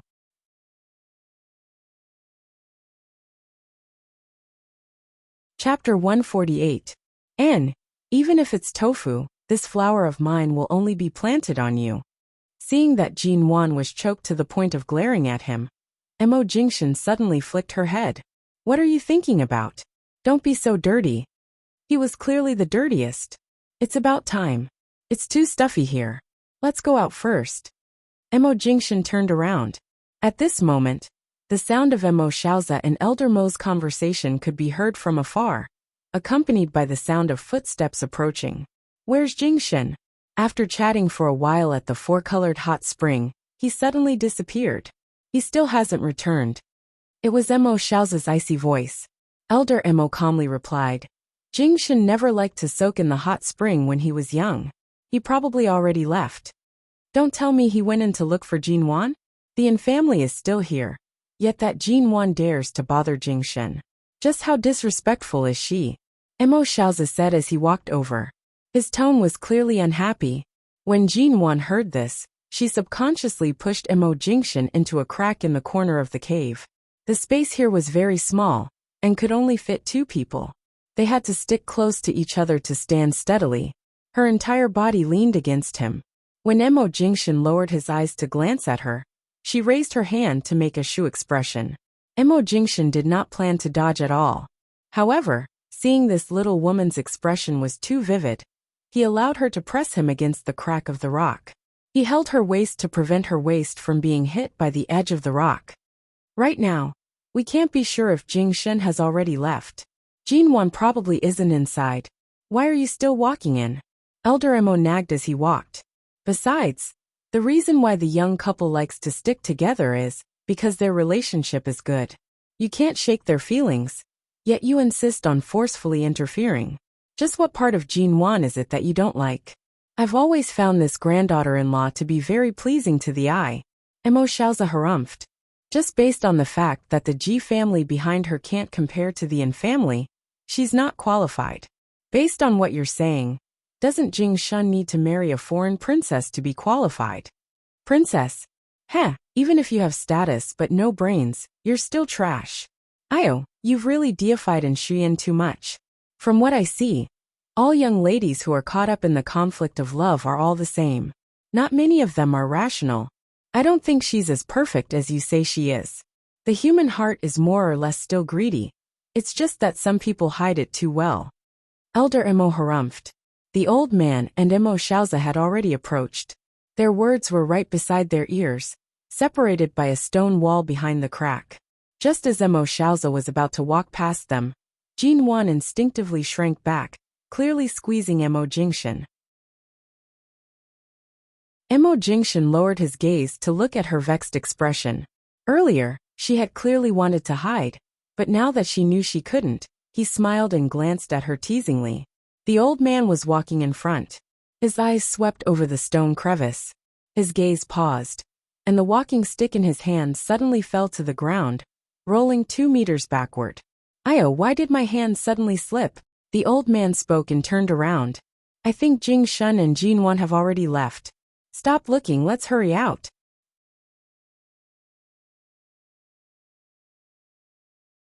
Chapter 149. Elder Mo, who had just received the walking stick, suddenly sat on the ground with a putong sound. The walking stick also rolled several meters back.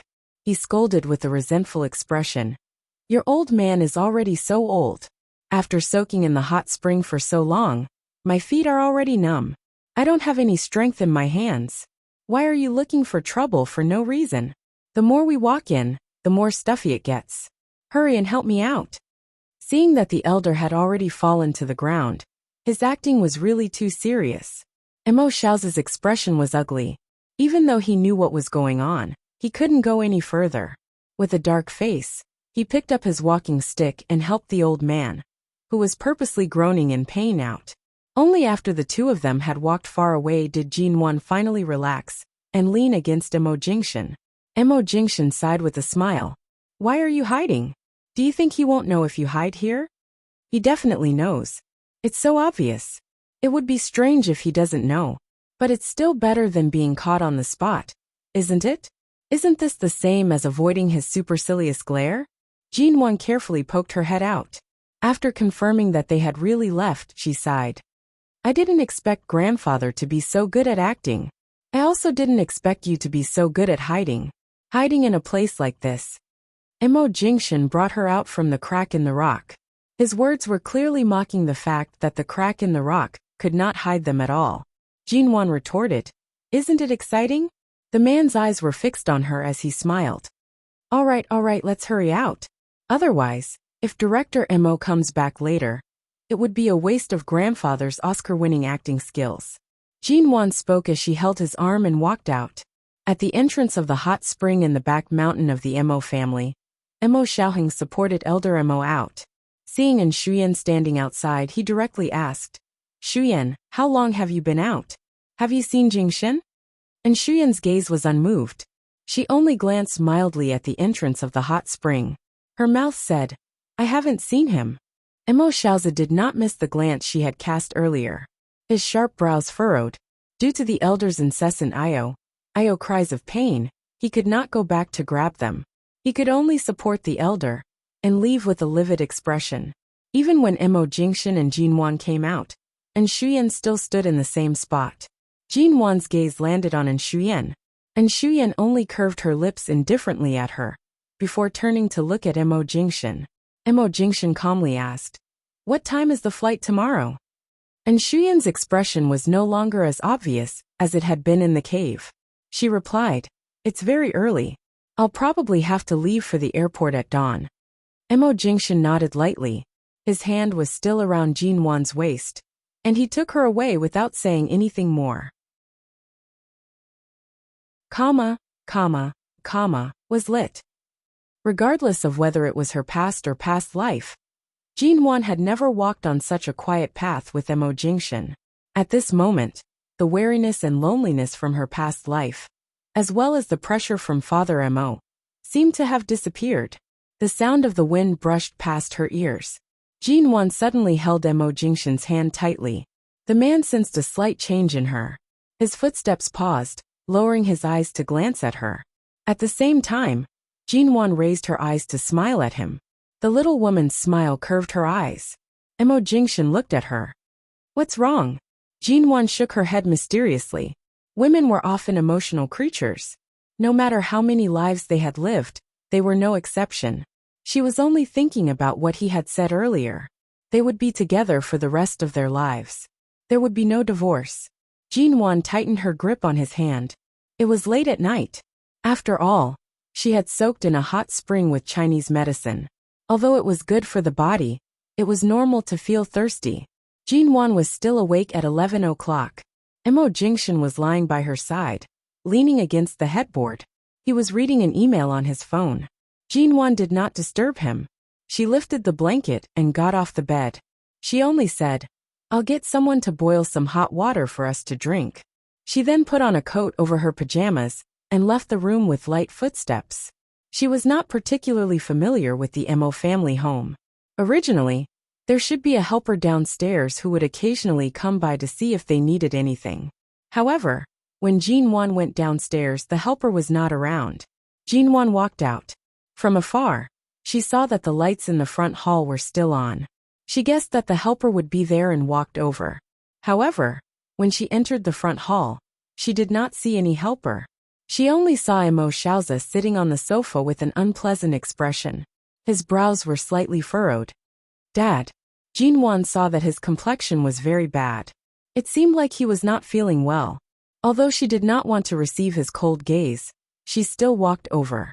Mo Xiaoza heard Jinwan's voice and turned to look at her coldly. Why are you here? I wanted to get a helper to boil some water, but I couldn't find anyone. I saw that the lights were on, so I came over. Jinwan approached.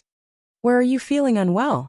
Mo Xiaoza impatiently furrowed his brows and raised his hand to press his forehead.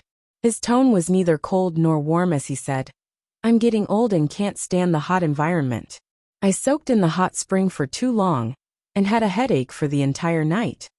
Jinwan turned back to look at the surroundings. She still did not see any helpers and asked, Are you the only one here? Didn't you get someone to bring medicine over? Is the pain very serious? Do you need to see a doctor? It's an old problem. There's no need to take medicine. Mo Xiaoza placed his hand down and glanced at her with an unkind expression. You don't have to pretend with me. If you want to drink water, go find it somewhere else. Don't stand here and make people sick of you. If not for the fact that he was Mo Jingshan's father, with Jinwan's explosive temper, she would not have tolerated him like this. She would have long lashed out at him, all right? If your headache is so bad that you can't sleep, why don't I try to help you massage it? Jinwan's tone was unhurried. Her calmness carried some patience and politeness toward an elder. Emo Xiao's eyelids twitched coldly, snorting. You know how to massage. I'll give it a try. Jinwan did not say more. She walked around the sofa and stood behind him.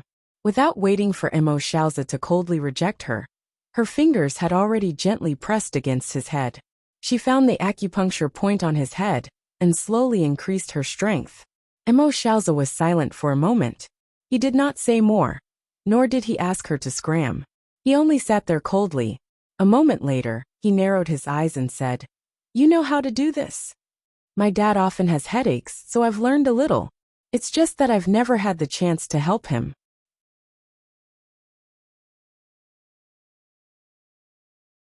Chapter 150. Jinwan smiled faintly. How can I stop what others say? I admit that my personality has been spoiled by my father, but that doesn't mean I don't have any redeeming qualities. You've always been at the top. You should understand that in the upper-class circle, others only see the glory on your body. If they find any black marks, they will magnify them and spread them out. They can't wait to tear off your glory and step into the ground.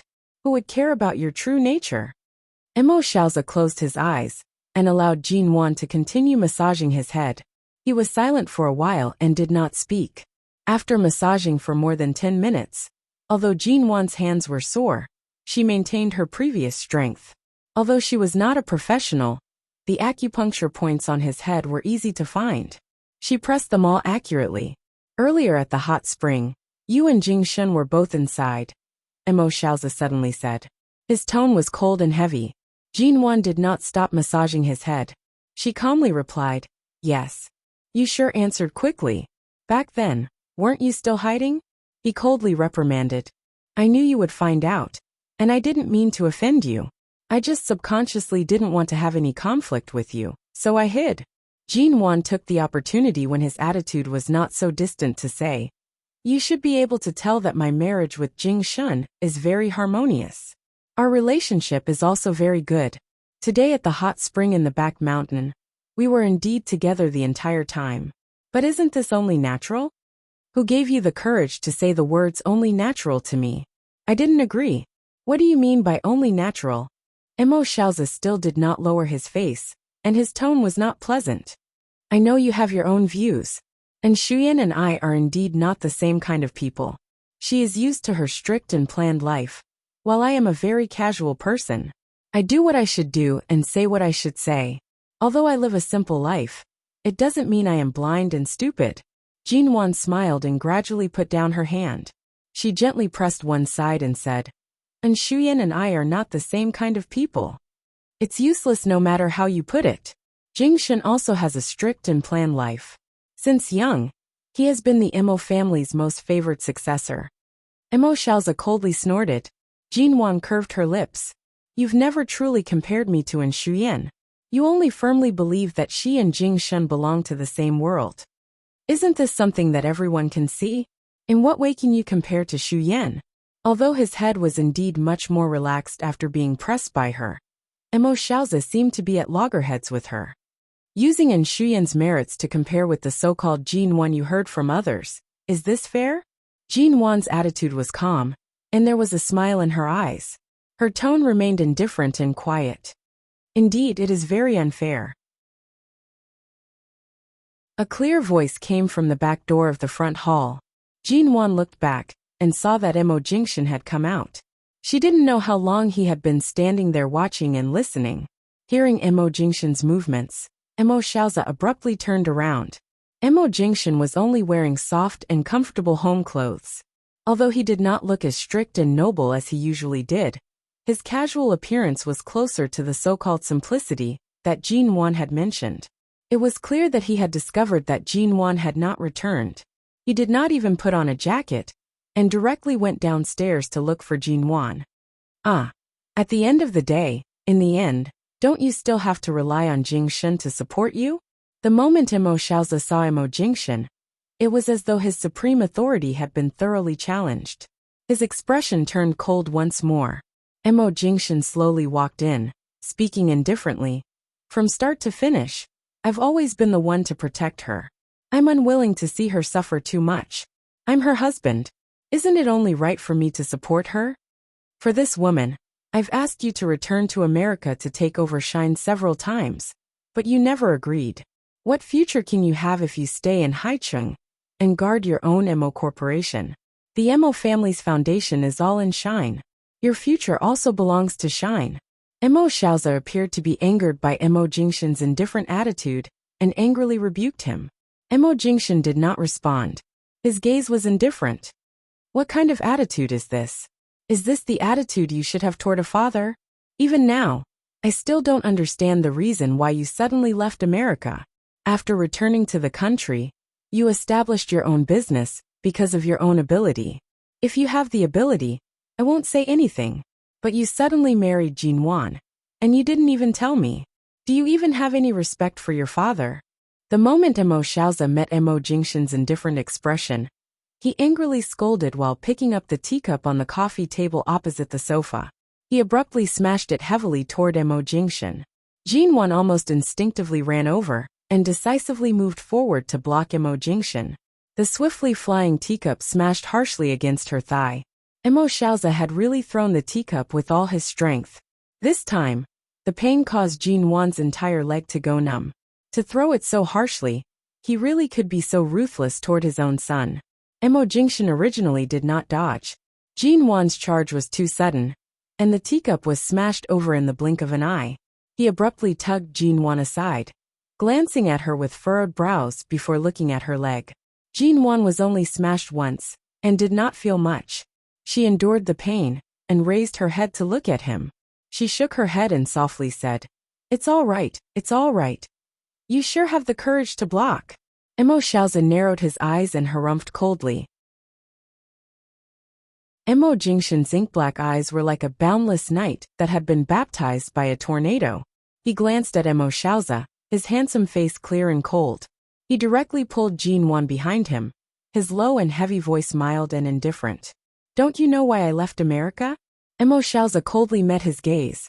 It was clear that his anger was unquenchable, yet he was suppressing his temper. "Aside from in Shuyan, have you ever put in any less effort by my side? Back then, when I was recovering from my heavy injuries in Los Angeles, what did you do?" Mo Jingshan's tone was low and cold. Right now, his eyes were filled with a coldness that Jin Wan had never seen before. Mo Jingshan was in Los Angeles. Heavily injured? Los Angeles? She had been to this place before. When she was studying in America, the city she stayed the longest in was Los Angeles. A blurry memory seemed to flash past her mind, but she did not manage to grasp it. Mo Xiaozi's sudden angry words drew all of her attention away. "What does that matter have to do with you staying in High City?" Mo Xiaozi angrily asked. However, the moment he finished speaking, Mo Xiaozi's figure suddenly paused. His gaze abruptly shifted toward Jin Wan, who was shielded behind Mo Jingshan. He coldly stared at her for a long time before suddenly narrowing his eyes, as though he had thought of something. He coldly asked, "It's her?" Jin Wan's eyelids instantly twitched. What was her?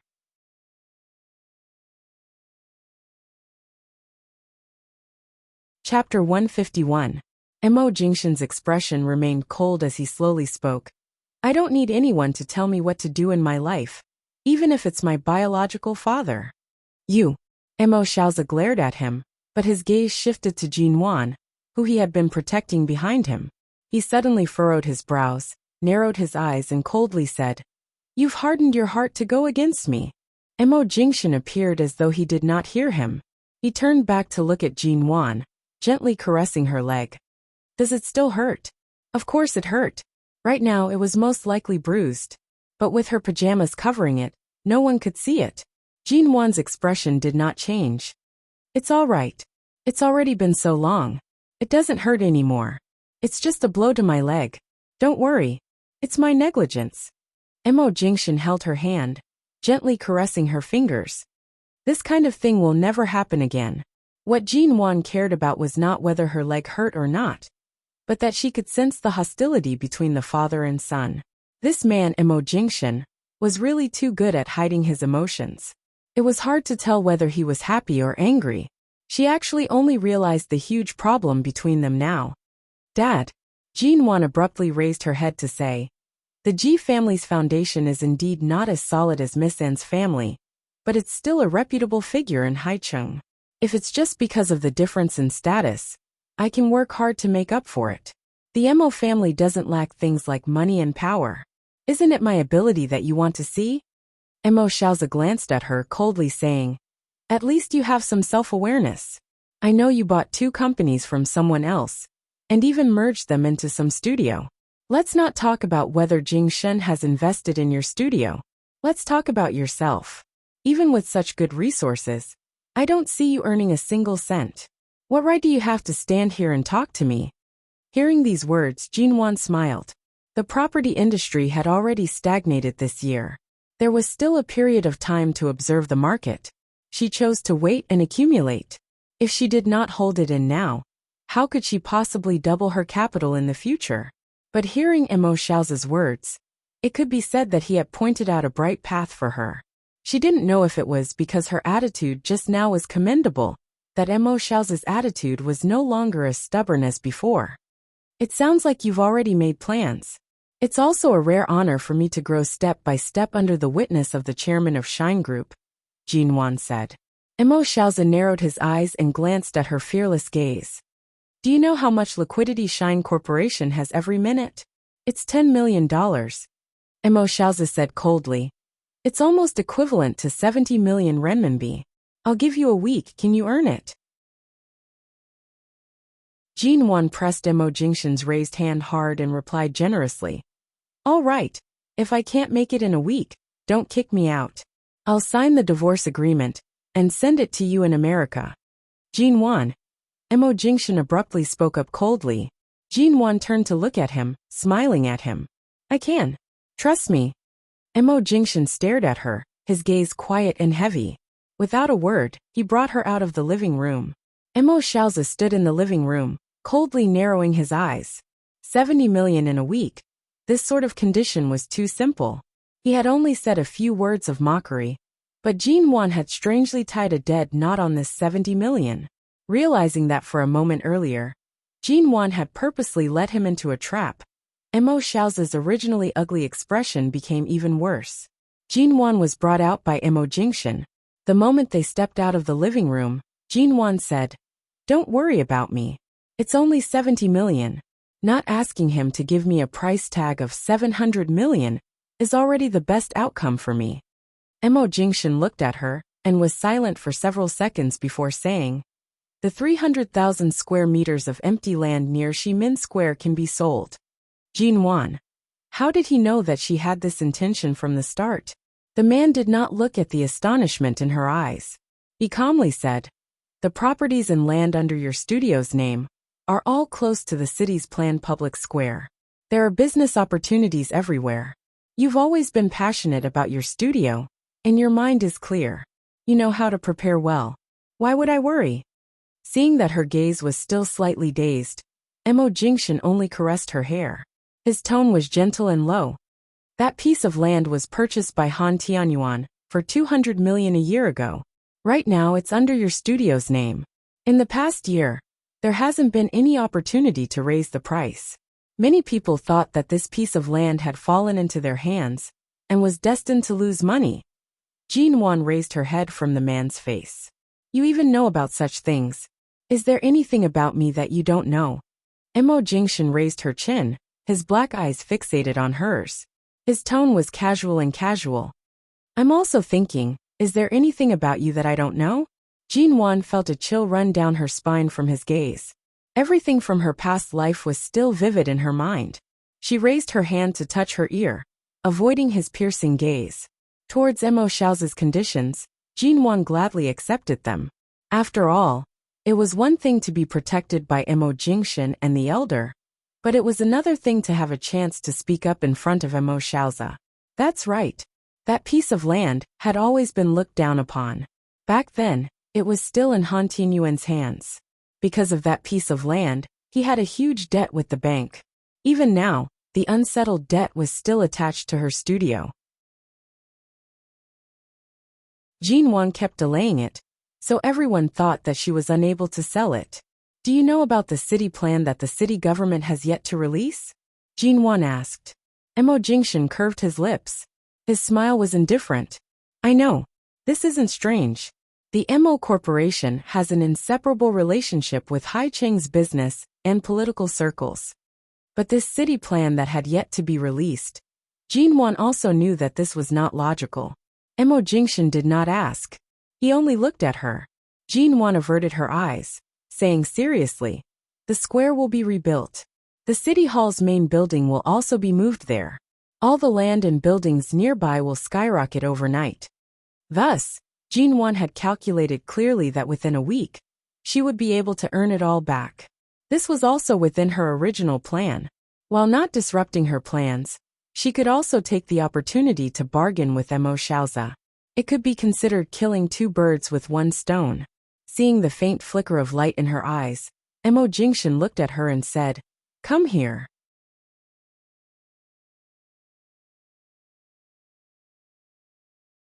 Chapter 152. Mo Jingshan could tell that she was relaxed and confident. He held her waist and pulled her into his embrace.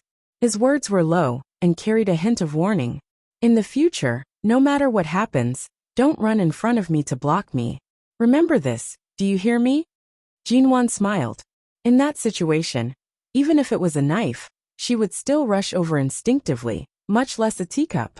Mo Jingshan brought her back to the room and had the helper bring over some medicinal wine. He then had her sit by the bed and personally helped her massage the fist-sized bruise on her thigh. Jinwan looked at him asking, "Have you lived in Los Angeles for a long time?" Mo Jingshan's hand paused on her thigh for a moment, but it was only for the blink of an eye. He then continued to pour out the yellowing medicinal wine to massage her thigh. "When I was studying in America, I lived in Los Angeles. I stayed there for about 2 to 3 years. Jinwan stared at him. "Have we met?" Mo Jingshan stood up, closing the bottle of medicinal wine and casually placing it by the side. He turned back to look at her. "What do you think?" she said. The things that happened in America back then, her memories were really blurry. After all, so many years had passed in her previous life. How could she have the mood to recall her teenage years? Now that she thought about it, she could not remember when she had met Mo Jingshan. A man like him would leave a deep impression on any woman with a single glance. Even though Jinwan had grown up in the upper class and was used to seeing all kinds of outstanding men, if she had met Mo Jingshan before, she would definitely not forget him. "I don't think so," Jinwan muttered to herself. Mo Jingshan watched her, his gaze dark and deep. At the same time, in the Ji family's villa, it was already late at night. Ji Mengran's room was still brightly lit, but the atmosphere was stifling. Earlier she had called in Shuyan. However, in Shuyan's tone was cold. "Second Miss Ji, you don't have to vainly hope to obtain any benefits from me. The relationship between us has never been one of cooperation. In the future, don't call me again." After that, the call was hung up. Originally, she wanted to use in Shuyan as a sharp blade to successfully push Jinwan away from Mo Jingshan's side. However, she did not expect that in Shuyan would return to America so soon. The reason she called her was to find out the current situation between Mo Jingshan and Jinwan. In the end, she heard such words that kept her 1,000 miles away. Clearly, this in Shuyan was the same as her, wishing for Jinwan to immediately disappear from this world. Yet, she insisted on pretending to be insufferably arrogant. Who was she showing her arrogance to? Returning to the United States was tantamount to retreating in defeat. As a loser, he pretended to be very virtuous. What surprised her even more was that Mo Jingshan's father's intervention failed to shake Jinwan's status as Mrs. Mo. If Jinwan was more suspicious, or if she was still as spoiled as before, she would definitely argue with Mo Jingshan. However, Jinwan had always been so calm. She did not even make a fuss once. Previously, Ji Mengran had always thought that Jinwan would definitely lose completely against a tough opponent like in Shuyan. However, right now with this unexpected result, she really did not have any confidence. Not to mention that Jinwan's current personality was something she could not understand. Furthermore, with Mo Jingshan around, no matter what happened, it would be difficult to harm Jinwan. In front of the Mo family, Shine Group's chairman could not use too forceful methods to force her. After all, there was still the elder. Mo Xiaozi was sandwiched between Elder Mo and Mo Jingshan. There were many things that he could not do even if he wanted to. After all, the person standing by Jin Wan's side was none other than Mo Jingshan. That man had a coldness that could cause one's bones to quench with fear. He did not make a sound, but it seeped into every corner. 2 days later, early in the morning, Ji Hongwen discovered that Ji Minggran appeared as though she had not slept for several nights. Ever since she purposely targeted Jin Wan at the Mo family, Ji Hongwen had been strict with her. However, it was clear that while he could control her, he could not control her heart. He abruptly said coldly, "You're eating with such a long face. Your father is still alive. Who are you crying for?" Ji Minggran was startled by the sudden words. She almost dropped the chopsticks in her hand. She raised her eyes to say, "Dad, I couldn't sleep for the past 2 nights. That's why. You can't sleep because you've done too many shameful things." Ji Hongwen coldly said. Ji Minggran secretly bit her lips. She endured the grievance and lowered her head to shove a mouthful of rice into her mouth. In the past, when Jin Wan was at home, her father would often compare her with Jin Wan, praising her for always accompanying him at home. He praised her for being gentle, knowing how to respect her elders, and for not going against him. His words were filled with praise for her and instigation of Jin Wan. But now, Ji Minggran unwillingly placed her bowl down. Under Ji Hongwen's glare, she had no choice but to pick it up and continue eating. However, the food was tasteless, and her stomach was filled with anger. "Old Ji, don't blame Minggran. It's fine if you scolded her a while ago, but do you want to make things difficult for her for the rest of your life? Jin Wan isn't an outsider. Both of them are your daughters. The Mo family's matter has been in the past for a long time. It's about time we move on," Shenharu gently persuaded. Ji Hongwen coldly scolded. "Do you think you're very clean? Do you really think I don't know what happened when you took away the chessboard?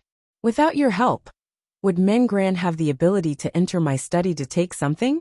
Shenharu smiled at him, as though she was begging for forgiveness. Her gaze then shifted to Ji Minggran, warning her not to cause any more trouble in front of her father. After finishing the meal under Ji Hongwen's cold gaze, Ji Minggran's heart was still burning with anger. While Ji Hongwen was at the company, Ji Minggran slipped out. She could not return to the Yu Garden, and she was unable to find out where Jin Wan and Mo Jingshan were staying. The only thing she knew was that Jin Wan's studio was in Jin Lin Building. She decided to take a taxi there. Entering Jin Lin Building, she arrived at the floor where Mo Wan's studio was located.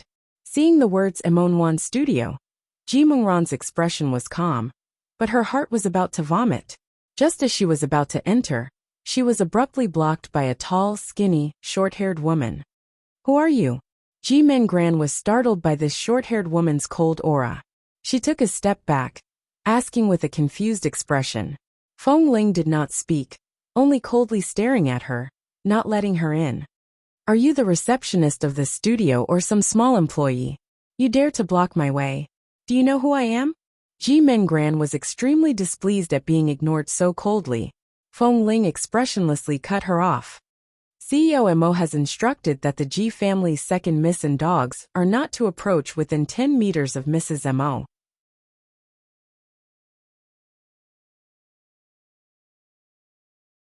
Chapter 153. What did you say? Do you dare to say it again? Ji Minggran was enraged. Feng Ling's gaze was cold. As she wished, she repeated, "The Ji family's second miss and her dog are not allowed to come within 10 meters of Mrs. Mo. You're so daring." Ji Minggran did not expect her to be so daring. She was so angry that she was about to throw her bag at her.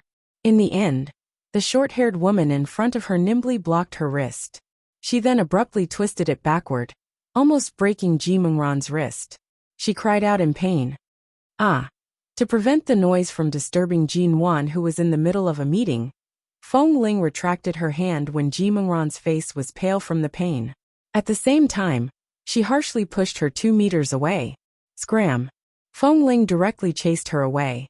Ji Minggran had just arrived, and was immediately given such a harsh slap at the door. She was so angry that her entire body was trembling. This woman was the bodyguard Mo Jingshan arranged for Jin Wan? It was just a small matter that happened in the Mo family. And now Mo Jingxian actually did not even allow her to approach Jinwan. Exactly how precious was Jinwan? Did he need to protect her so carefully? Wasn't she just a vixen who relied on the beauty of Hai Cheng's #1 socialite? Since you recognize me, you should know what kind of people the Ji family has in Haicheng. You actually dared to be so heavy-handed against me. I don't care who sent you. Do you believe that I won't sue you? Ji Mengran rubbed her wrist that was almost broken. The skin on her wrist was slightly red. She glared at the short-haired woman angrily. There has never been a bodyguard who dared to treat me like this. Feng Ling appeared as though she did not hear anything. She continued to stand there, maintaining her cold indifference.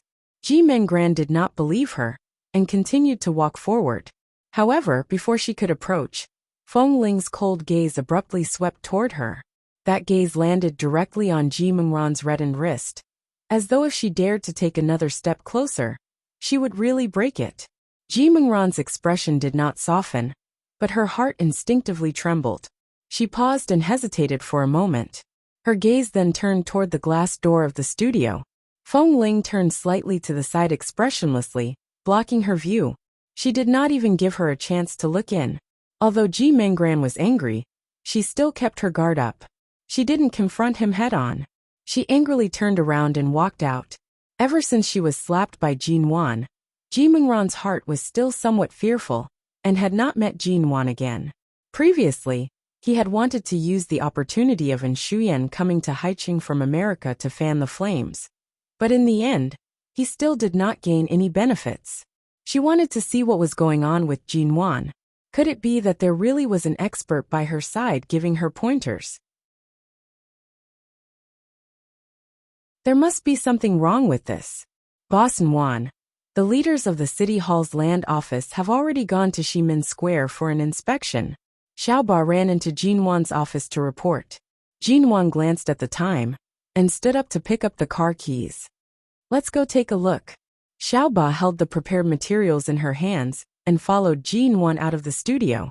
Just as Jinwan's car was about 100 meters away from the parking lot, a taxi followed behind. Ji Mengran sat in the car and said to the driver, "Follow them. Keep following them. Maintain a distance, and don't get discovered." Ji Mengran then realized that Jinwan was acting strangely. Usually, Jinwan did not need to go to any social events. Her car was not heading in the direction of the U Garden, nor was it heading to the Mo Corporation. Could it be that she was heading back to her new residence? Right now Jinwan was too guarded. Furthermore, they had already shed all pretense of cordiality. Ji Mengran could not brazenly approach her, and could only follow quietly, waiting for an opportunity to make a move. In the car in front, Feng Ling drove. At the same time, she casually glanced at the rearview mirror. The car suddenly sped up. Xiaoba sat in the front passenger seat, and handed the materials in her hands to Jinwan. "Boss, these are the approval materials that we'll be showing to the land office's leader. Take a look. I've carefully sorted through them. There shouldn't be any problems." Jinwan took them and lowered her head to read them carefully, as though she was completely unaware of the situation behind the car. Feng Ling's driving skills were very good. She cleverly turned the car into the intersection on the side, and quickly passed it. Although she drove very steadily, the sudden speed was too fast. Xiaoba, who was sitting in front, asked in confusion, "Why are you suddenly driving so fast?" Feng Ling did not speak. Her cold eyes were still indifferently glancing at the situation in the rearview mirror. Jinwan continued to read the materials in her hands without batting an eyelid. She did not make a sound, or even ask a question. Ji Mengran noticed that their car had sped up. Could it be that they had been discovered? Did Jinwan really have an unspeakable secret, that she was afraid of being seen by others? Could it be that Jinwan was going to meet someone? Could it be someone that even Mo Jingxian didn't know? Ji Mengran threw another 200 yuan to the driver, ordering, "Chase after them." The driver received the money, and stepped hard on the accelerator. However, no matter how fast a taxi was, it could not compare to Jinwan's Mercedes-Benz. It was left far behind, but the driver continued to madly chase after them. Jinwan's car did not stop even when it passed by Ximen Square. Xiaoba called out from the car, Aya, we've arrived. Why aren't you stopping? Feng Ling ignored Xiaoba's chatter and continued to speed up expressionlessly. After Jin Wan finished reading the materials in her hands, she raised her head and said calmly, "Continue driving. Make a few more turns." Hearing this, Feng Ling's eyes immediately brightened. She followed her words and continued driving. This time, she chose a remote road. The car took more than an hour on the road. When they left the studio, it was already past 4 o'clock in the afternoon. Now it was 5:30 in the evening. The abandoned areas around High City, that had been demolished for a long time, were covered in dust. Every path was excessively dark. Ji Mengran increasingly felt that Jin Wan must have something she could not tell anyone. Otherwise, she would not have driven so fast. She urged them to chase after them. When they neared the abandoned area, all of a sudden, Jin Wan's car drove into the corner ahead. When the car chased after it, it could not be seen at all. Where did it go? The driver's expression was confused. There were 2 roads ahead, and it was impossible to tell which direction the car had gone. This place is filled with broken walls and tiles. The further in we go, the smaller the road becomes. No matter how agile that car is, it can't have gone too far, Ji Mengran said. I'll go in to take a look. Stop the car here and wait for me. After alighting from the car, Ji Mengran felt that Jin Wan was too strange. What was she doing here?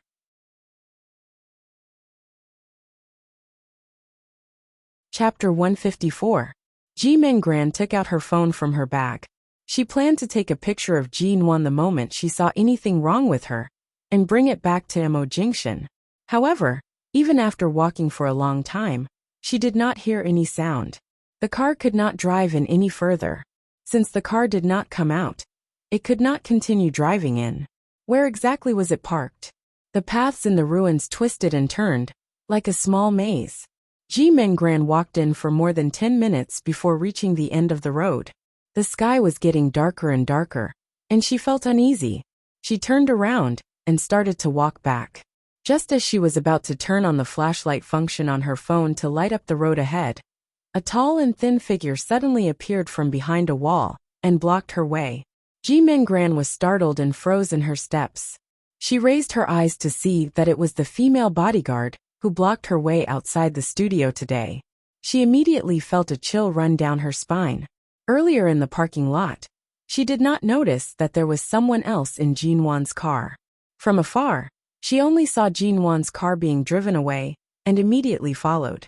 She did not expect this female bodyguard to be here as well. You! Ji Mengran quickly took a step back under Feng Ling's cold gaze. Mengran, are you following me? She had just taken 2 steps back when she abruptly heard Jin Wan's voice from behind. It was very close. Ji Mengran abruptly stiffened. Her body trembled, and she almost did not have the courage to turn around to look at her. She then glanced at the female bodyguard before her, and finally realized that she had been played by Jin Wan.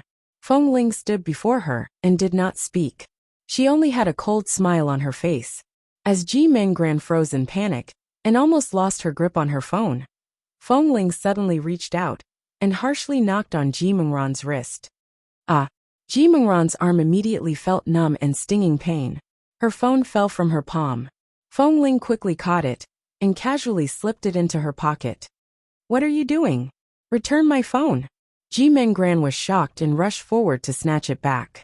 However, how could she match up to Feng Ling's speed? The moment she rushed forward, the short-haired woman had already taken 2 steps back, causing her to almost fall to the ground.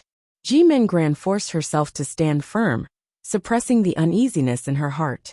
She thought for a moment and turned back.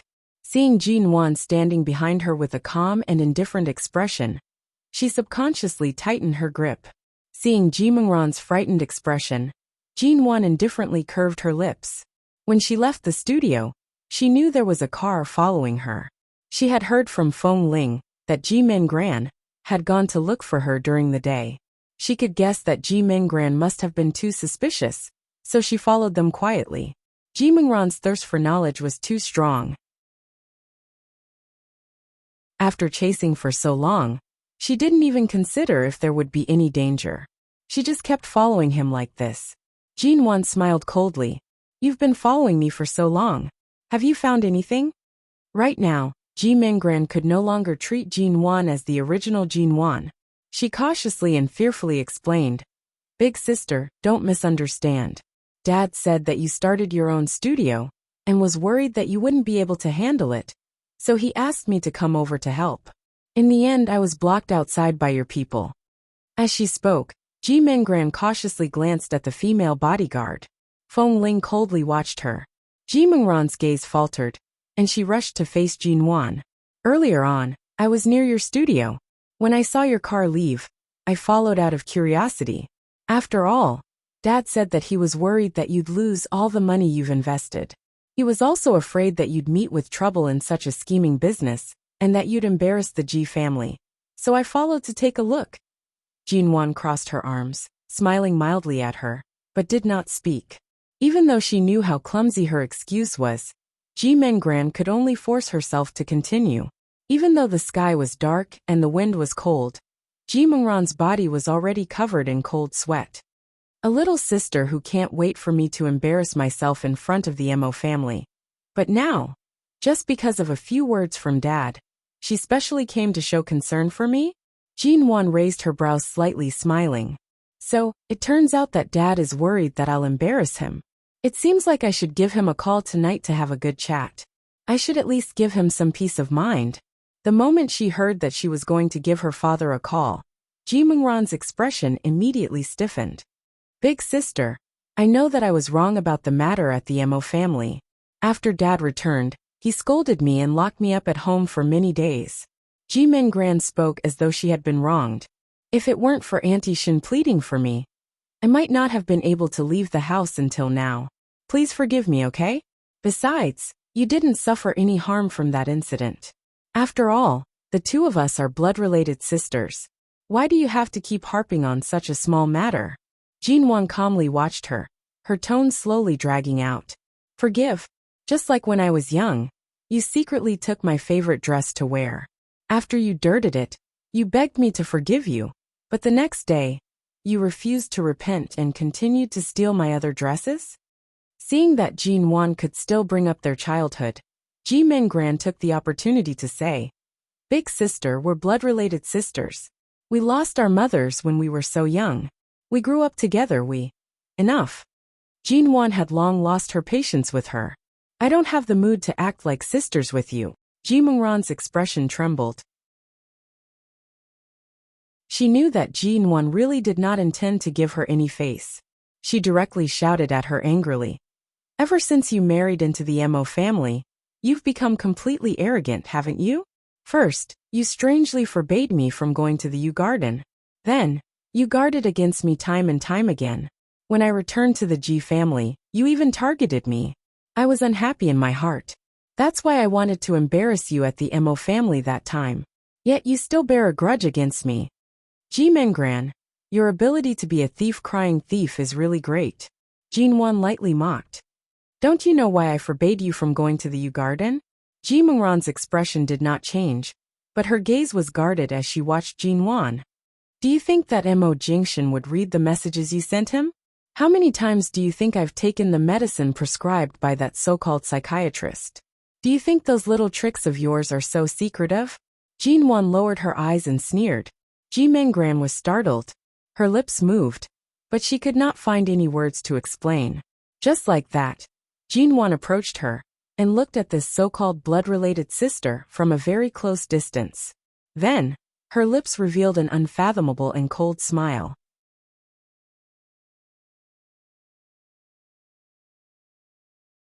Chapter 155. Feng Ling nimbly pushed Ji Minggran behind the rubble. Without waiting for Ji Minggran to scream again, Jin Wan expressionlessly turned to leave. Ji Minggran was heavily pushed against the stone wall. Her back hurt from the impact. Her face was pale and frightened as she stared at the short-haired woman in front of her. "I'm warning you, don't touch me. If you dare to do anything to me here, do you believe that I won't sue you? Even if I sue all 18 generations of your ancestors, they won't be able to rest in peace." Feng Ling coldly glanced at her. "I haven't even made a move. What are you screaming for?" Ji Minggran's face instantly turned red and white. Her hands gripped her clothes tightly, afraid that she would be beaten. She was so nervous that even her knuckles turned white. Don't be afraid. Mrs. Mo doesn't intend to take your life. Feng Ling held back a cold smile. But second Miss G, your thirst for knowledge is too strong. I can't possibly let you follow me for nothing. Since you're already here, don't be in a rush to leave. You, what do you mean? Ji Mengran's lips trembled from the coldness in her eyes. Feng Ling took out Ji Mengran's phone, that she had previously placed in her pocket. Ji Mengran glanced at it, and reached out to snatch it back. Return it to me. However, before her hand could touch it, the phone slipped from Feng Ling's hand. She could not catch it in time, and it fell heavily to the ground. Ji Mengran knew that something was wrong, and rushed to pick it up. However, the phone was abruptly stepped on by Feng Ling's foot. The sound of the screen shattering could be heard from under her feet. Ji Mengran watched this scene, and her entire body turned cold. She slowly raised her eyes and resisted the urge to cry. Her body trembled as she stood up and leaned back cautiously. In an instant, she bumped into the stone wall behind her. Do you know what this place is? Feng Ling's tone was still cold. Ji Mengran subconsciously scanned the surroundings and answered guiltily. This is a small area that was demolished a long time ago. Feng Ling was very tall and looked down at her. After so many years, no developer has come to rebuild it. Second Miss G, have you never heard of the reason? Ji Mengran's expression gradually changed from fear to alarm. She abruptly raised her eyes to look at Feng Ling. If she remembered correctly, this was a new neighborhood built a few years ago. Many people had successfully moved in, but not long after, there were rumors of hauntings and frequent strange occurrences, causing many people to quickly move out. Back then, the unscrupulous developers had occupied the unmarked graveyard area of High City from 100 years ago. However, after the baptism of time, many people had forgotten the original purpose of this land, so they bought houses here. But in the past, there were often rumors that this place was haunted, and no one dared to go near it. Later, because everyone moved away, and because the rumors of the strange incidents became worse and worse, the place was demolished. Until now, no developer dared to come and occupy this piece of land. Right now, the place they were standing on was the unmarked graveyard from 100 years ago, and the stone walls that had been torn apart. The weather forecast says it's going to rain tonight. Did Miss G bring an umbrella?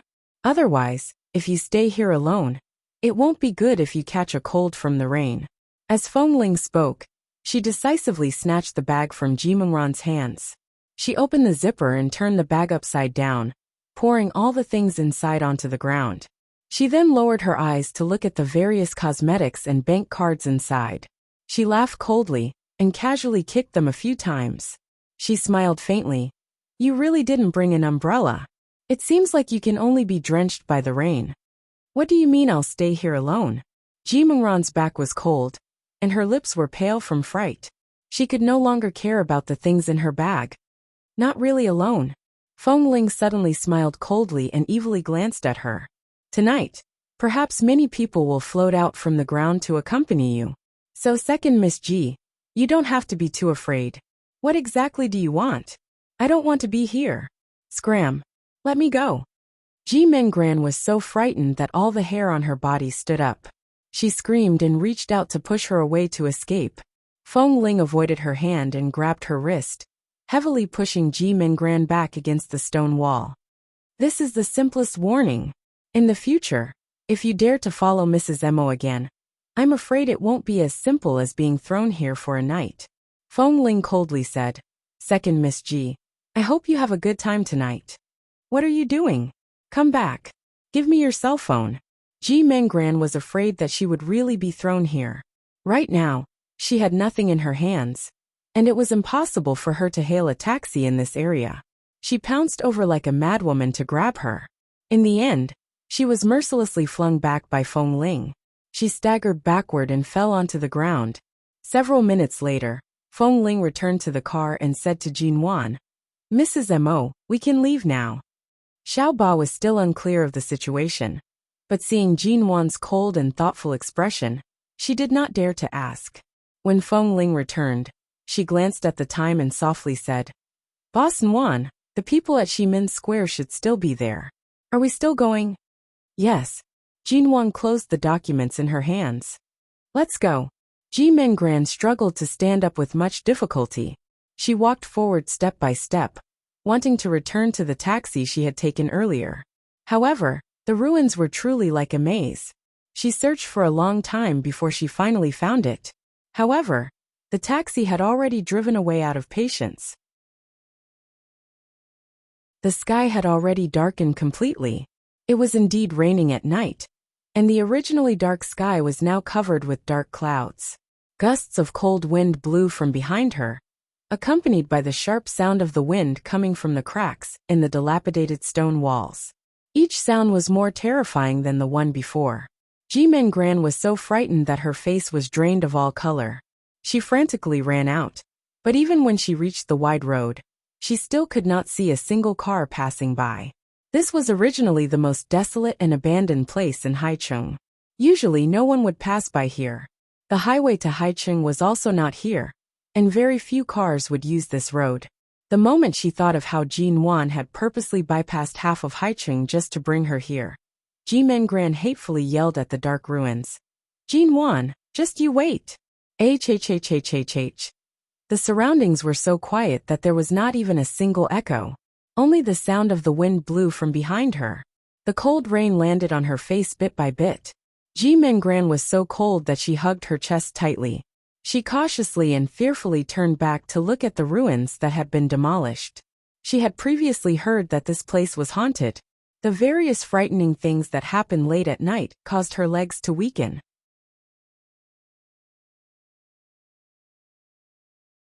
Chapter 156.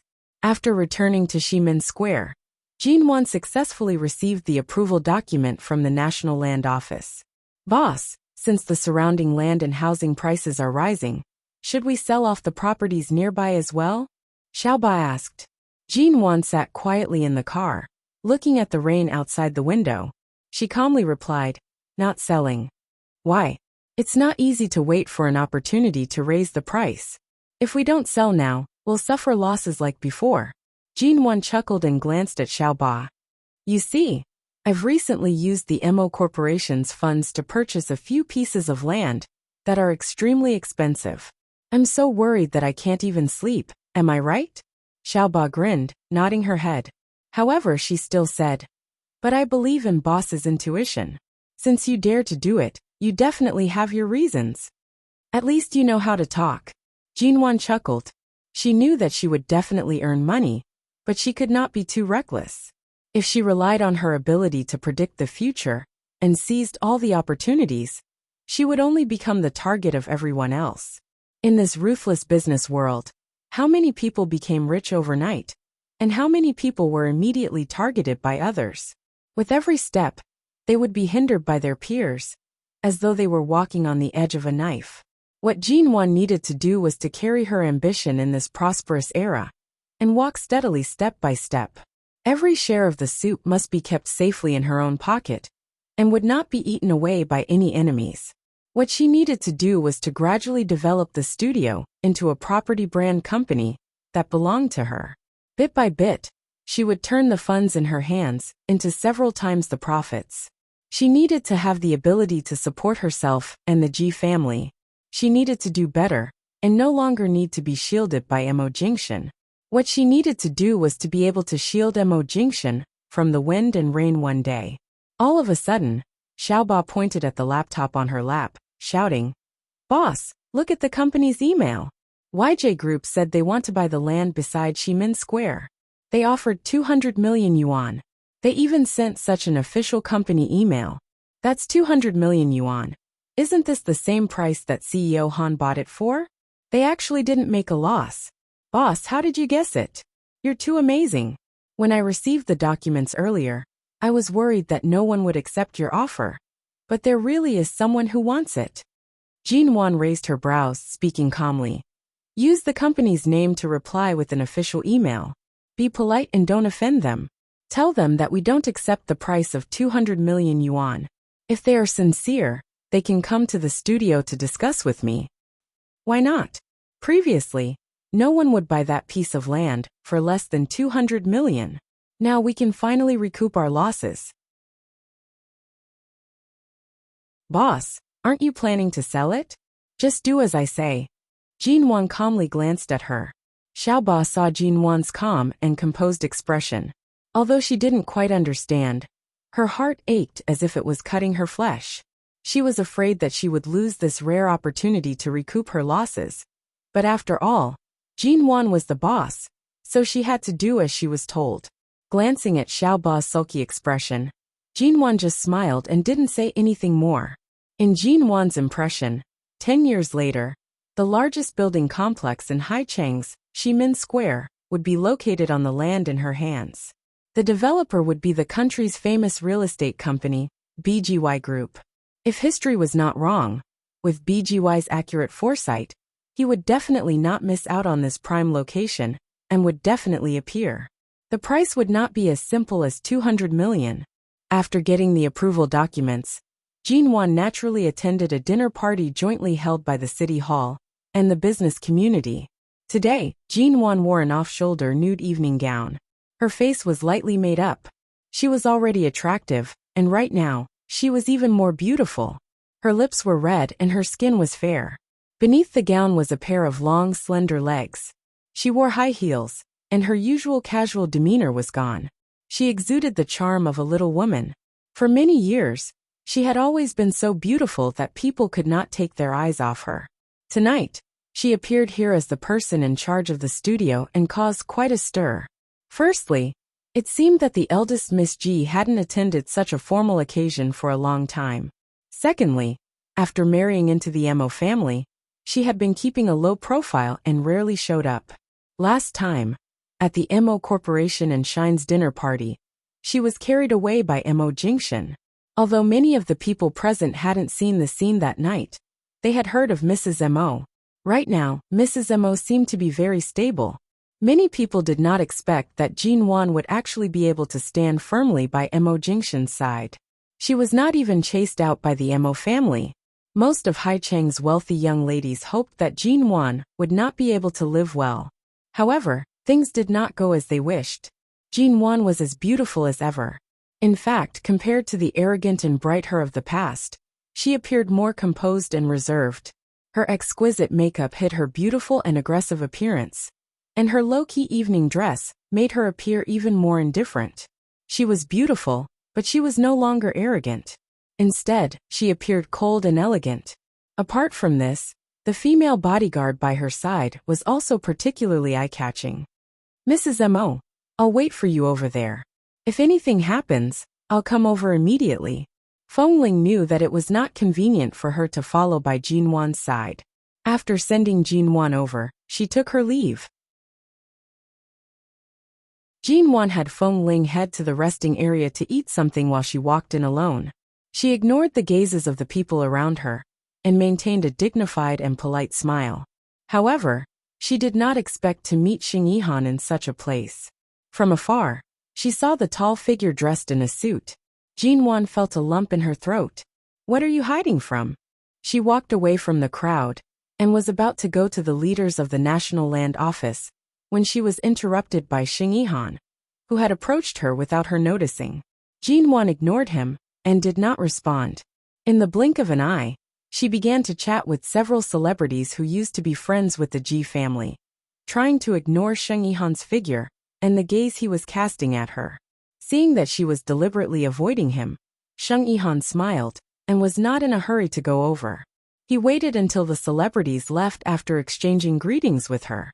Then he looked at the little woman who turned around in the crowd and couldn't find other acquaintances. She couldn't help but look back at him. He looked at her snow-white neck and wrists. Unlike other socialites who wore all kinds of luxurious accessories, she was so clean that there was not even a simple thin chain or diamond watch. However, she was beautiful in her own way. Jinwan remembered that at the Shine Group's dinner party, she had sat in his car because she was drunk. At that time, she was so angry that she was muddle-headed. Now, she tried to avoid him as much as possible and did not want to have any contact with him. She turned to quickly walk out of the crowd. However, because she turned too quickly, she accidentally bumped into a beautiful woman holding a glass of red wine.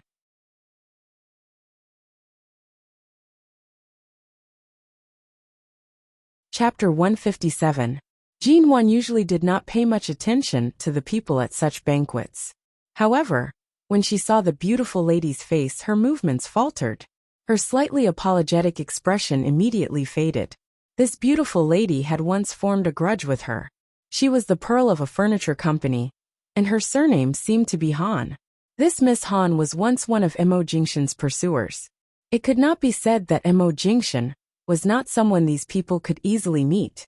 Especially after his marriage, these socialites who once had a crush on him, and even threatened to jump off a building just to meet him, could not even catch a glimpse of his back.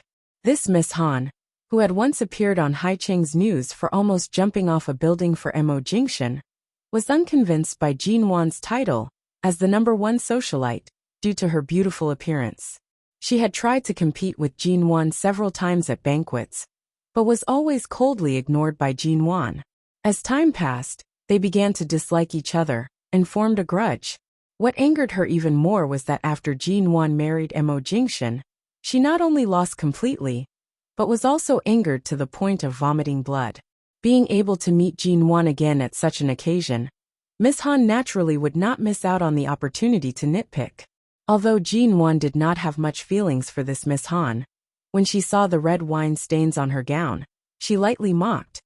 "You're still holding the wine glass firmly in your hand, but the wine in the glass has spilled all over you. Do you need me to tell you how exactly you spilled it? Are you sure you want to use such a despicable method to frame me at a banquet between the political and business worlds?" Miss Han's expression was unquenchable. "What do you mean? You're still polite after knocking into me? This gown of mine was just ordered from overseas. Let's not talk about how expensive it was. But you ruined it the moment I put it on." Jinwan was expressionless, but she did not wish to waste her energy arguing with someone like this. She calmly glanced at her and impatiently asked, "So what do you want?"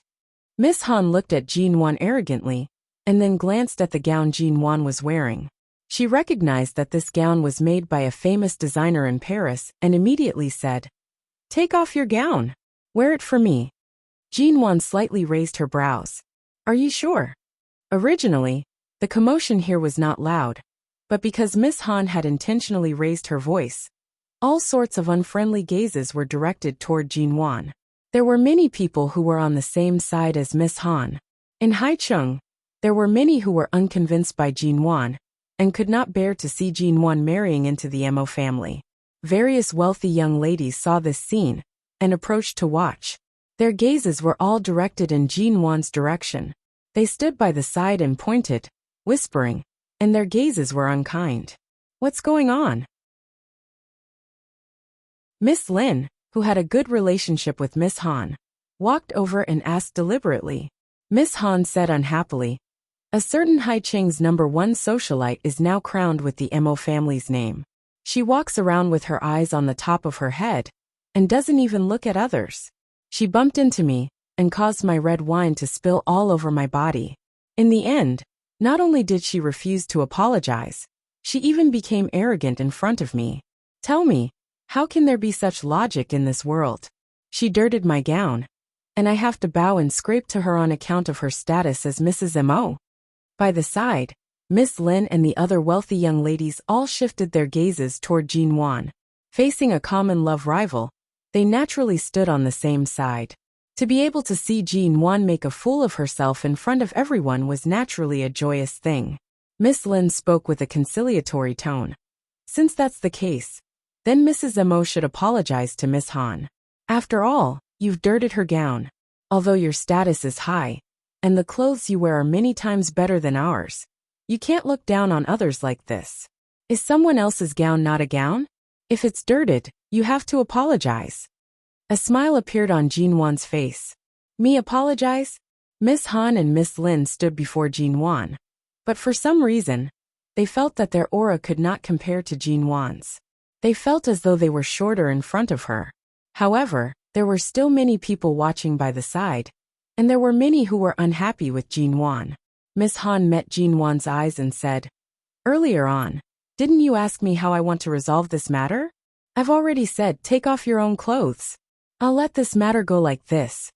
Jinwon tilted her head slightly, looking at her with a smile that was not a smile. Miss Han, you really don't care about trifles. Do you really like wearing clothes that others have worn? You don't have misophobia, but I have a very severe misophobia. I'd rather throw this gown into a shredder than allow others to touch my things. As she spoke, she paused for several seconds. Also, Miss Han, you only have 2 mouthfuls of red wine left in your hand. You're holding the glass so firmly. I only turned around and bumped into you. It doesn't even count as bumping into you. Such a small amount of wine actually spilled onto you. And you cleverly stained it in the most obvious spot. I can't even be sure if I actually touched the hand you used to hold the wine. Do you really have to make a big deal out of it? Could it be that you've contracted Parkinson's at such a young age? Your hands trembled to the point where someone only touched you slightly, and the wine in this glass spilled onto you? You. Miss Han instantly stared at Jinwon in disbelief. She was so angry that her face was pale. She was clearly telling others that she was framing her, and intentionally stirring up trouble. Right now, the one whose gown was dirted is me. Miss Han gritted her teeth in anger. Mrs. Mo, your face is really too ugly when you're trying to push the blame away. Am I pushing the blame away? If you can prove that this wine was indeed spilled by me, I'll immediately compensate you with a gown of the same style. But if you want me to take it off and give it to you, I'm afraid you're not qualified. Besides, Jinwon's gaze calmly swept across her body. You're shorter than me by 5 centimeters, but you're clearly several kilograms heavier than me. Are you sure that even if I take it off, you'll be able to wear it? Jinwon's speech was not fast, but there was no way for others to interrupt. The one who could not interrupt the most was naturally Miss Han. She was so angry that her hands were trembling.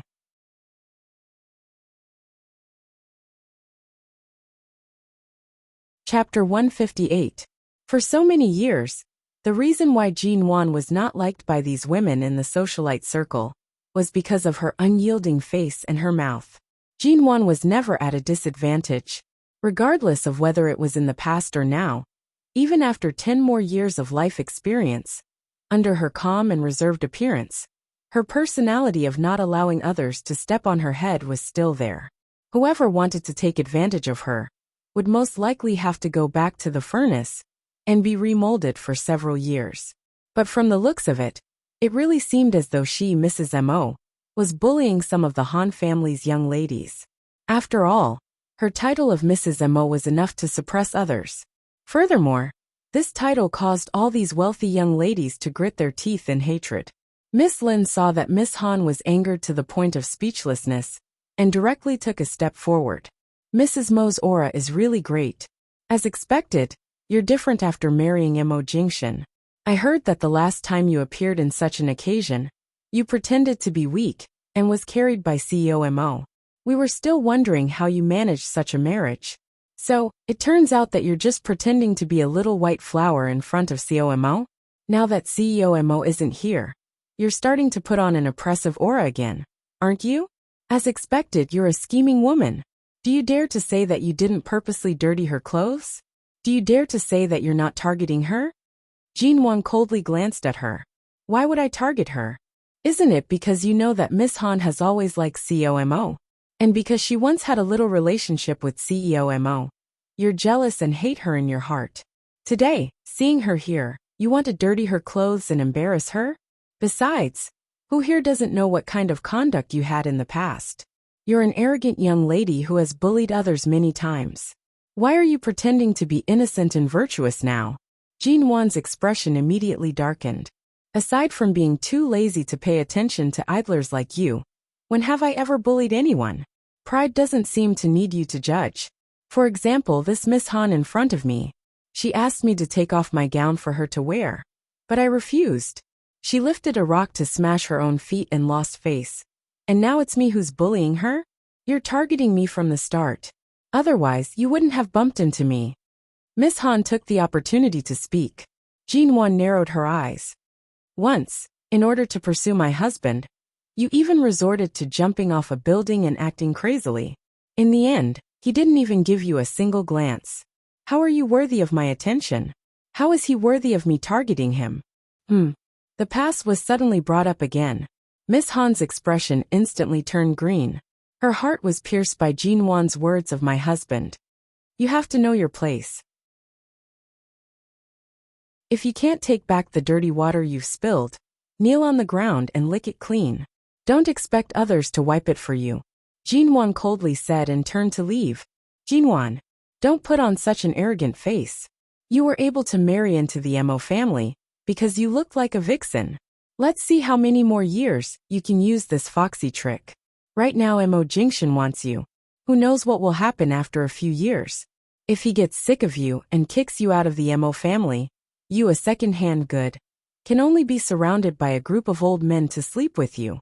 You only have a face. What capital do you have to be proud of? What are you pretending for?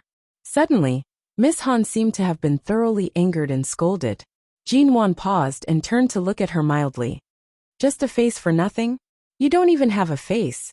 And you dare to stand here and talk about capital with me? Miss Han's tone faltered. She did not expect herself to be dragged into this. She gritted her teeth in anger. Miss Han's father was also present. When he heard the commotion, he immediately came over. When he saw that it was Jin Wan, although Jin Wan had the Mo family as her backing, he could not help but furrow his brows when he saw that his daughter was angered to such an extent, and that her skirt was dirted. He used the attitude of an elder to instigate. Mrs. Mo, it's best to be more down to earth. If you do something wrong, you should admit it. Although my daughter shouldn't have openly quarreled with you here and hurt your face, since you dirted her clothes, you should at least show the proper attitude. Can't you understand human language? Jin Wan no longer had any patience. She was even more unwilling to fight a battle of attrition with these people, and felt that it was a waste of time. Her skirt was dirted by herself. It has nothing to do with me. If you don't believe me, you can check the surveillance footage yourself. Stand up and speak after you're done. Miss Han's father's expression immediately turned ugly. Mrs. Mo's upbringing is really too poor. Speaking to your elders like this, is this how your father taught you? It seems like I should find some time to have a chat with Director Ji and Elder Mo. If it were not for the fact that he could not embarrass Jin Wan in front of so many people. Miss Han's father really wanted to give Ji Nuan a slap to let her know what was good for her. Miss Han relied on the fact that everyone was backing her up, and that her father was by her side. She immediately looked at Jin Wan arrogantly and domineeringly. The truth is right in front of us. After all, you did touch me, and the force with which you touched me can't be seen from the surveillance footage. Right now we can turn this into a small matter. I still have that request. Take off your clothes. So what if I can't wear it? I didn't say I wanted to wear it. Take off your clothes in front of everyone, and I won't bicker with you. At this moment, a lazy and smiling voice came from behind Jin Wan. Miss Han, are you sure you want Mrs. Mo to take off her clothes in front of everyone? There are at least dozens of people here, if not hundreds. With so many people here, I'm afraid it won't be enough for Mo Jingshan to dig them out. This voice belonged to Xingyi Han. Although he was clearly speaking for Jin Wan, his words still caused Jin Wan to feel extremely unhappy. His words were obviously filled with sarcasm and mockery that only she could hear. Mr. Sheng, I heard that you once had some relations with the Ji family. Aren't you afraid of causing a misunderstanding by standing up for Mrs. Mo at this time?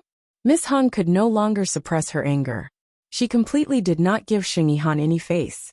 Even though he was already the successor of the Sheng family, and his status could not be underestimated, she refused to let things go just like that. Besides, Mrs. Mo can't possibly not have a spare set of clothes. It's just taking off her gown. It can't be that she doesn't even have underwear underneath. She's Hai Cheng's #1 socialite. If she doesn't reveal her figure for everyone to see, who can say that she's worthy of these words? Ms. Han glared at Jin Wan. Miss Han, the Sheng family's department store is nearby. If you want, you can choose a few items at any time. They'll all be under this Sheng's name. Xingyi Han continued to smile lightly. There's no need to make things so difficult for her. Miss Han did not give up. Mr. Sheng, are you trying to be a flower protector? What if I insist that Jinwan take off her clothes today? This Sheng has said everything. The Sheng family's department store's doors are always open for Miss Han. But you clearly do not plan on giving me this face. Sheng Yihan smiled faintly. Miss Han had already lost her rationality from anger. She coldly snorted.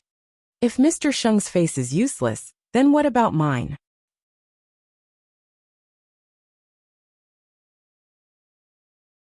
Chapter 159. Jinwan was also startled. Tonight, Mo Jingshan had other matters to attend to in the company and could not leave. He gave her a chance to be independent, so she did not ask to come. She did not expect him to actually appear. She clearly did not suffer any grievances, and it was just a small argument. However, in this situation, and with Sheng Yihan present, she subconsciously felt her scalp tighten. Hearing Mo Jingshan's voice, Miss Han's expression changed greatly. She turned back in disbelief, and the moment she saw Mo Jingshan, she felt her legs weaken. Mo. Everyone looked in that direction. The man was dressed in a black suit, revealing a white shirt. His black trousers were straight and meticulous, and his handmade Italian leather shoes were unhurried as he walked out from the crowd. The moment the tall, handsome man appeared in the hall, he carried a cold aura, causing the people around him to hold their breaths and take a step back. No one dared to stand out and say a word. The man's cold and indifferent brows under his short hair were covered with a thin layer of frost. His perfect, heart-stopping silhouette revealed a cold indifference that no one dared to approach. The moment Jinwan met Mo Jingshan's gaze, she slowly pursed her lips. These people never had a moment of peace. They insisted on making a low-key person like him unhappy on such an occasion. If they provoked Mo Jingshan, they would be the ones to suffer in the end. Even she didn't want to see the scene of these people being abused later. What's more, she felt that if her husband's cold aura was seen by these women, who had ill intentions toward him, they would have all sorts of thoughts in their hearts. She really wanted to hide this man away. Miss Han looked at the approaching man. She knew better than anyone that Mo Jingshan's gaze had never landed on anyone else for even a second. From beginning to end, the person he was looking at was Jinwan. Xiao had thought about this man for so long, but she had never received the slightest bit of his favor. Not even a moment of eye contact had passed. Everyone looked at Mo Jingshan. From the moment he appeared, no one dared to speak. Not to mention the business world, or the political world. Many people in Haiqing had to rely on the Mo family. Therefore, even if these people did not give face to the Sheng family, they would not dare to offend Mo Jingshan in the slightest. Otherwise, they would not have a good ending. It was just that she didn't expect that Sheng Yihan would protect Ji Nuan even though she was the target of public criticism. It was said that Sheng Yihan had a deep relationship with the Ji family, and it was clear that they were enemies. But more importantly, Mo Jingshan would come. Mo Jingshan actually appeared. This was an absolutely unexpected result. If they had known that he would come, who would have dared to take the opportunity to spew dirty water on Mrs. Mo? Now the people around them all wanted to retreat 800 meters away to avoid being implicated. Mo Jingshan walked up to Jinwan and stopped. He touched her hair, which was a rare sight. He lowered his eyes to look at the evening gown she was wearing, his voice low and heavy. Very beautiful. Jinwan. The surrounding people were completely taken aback.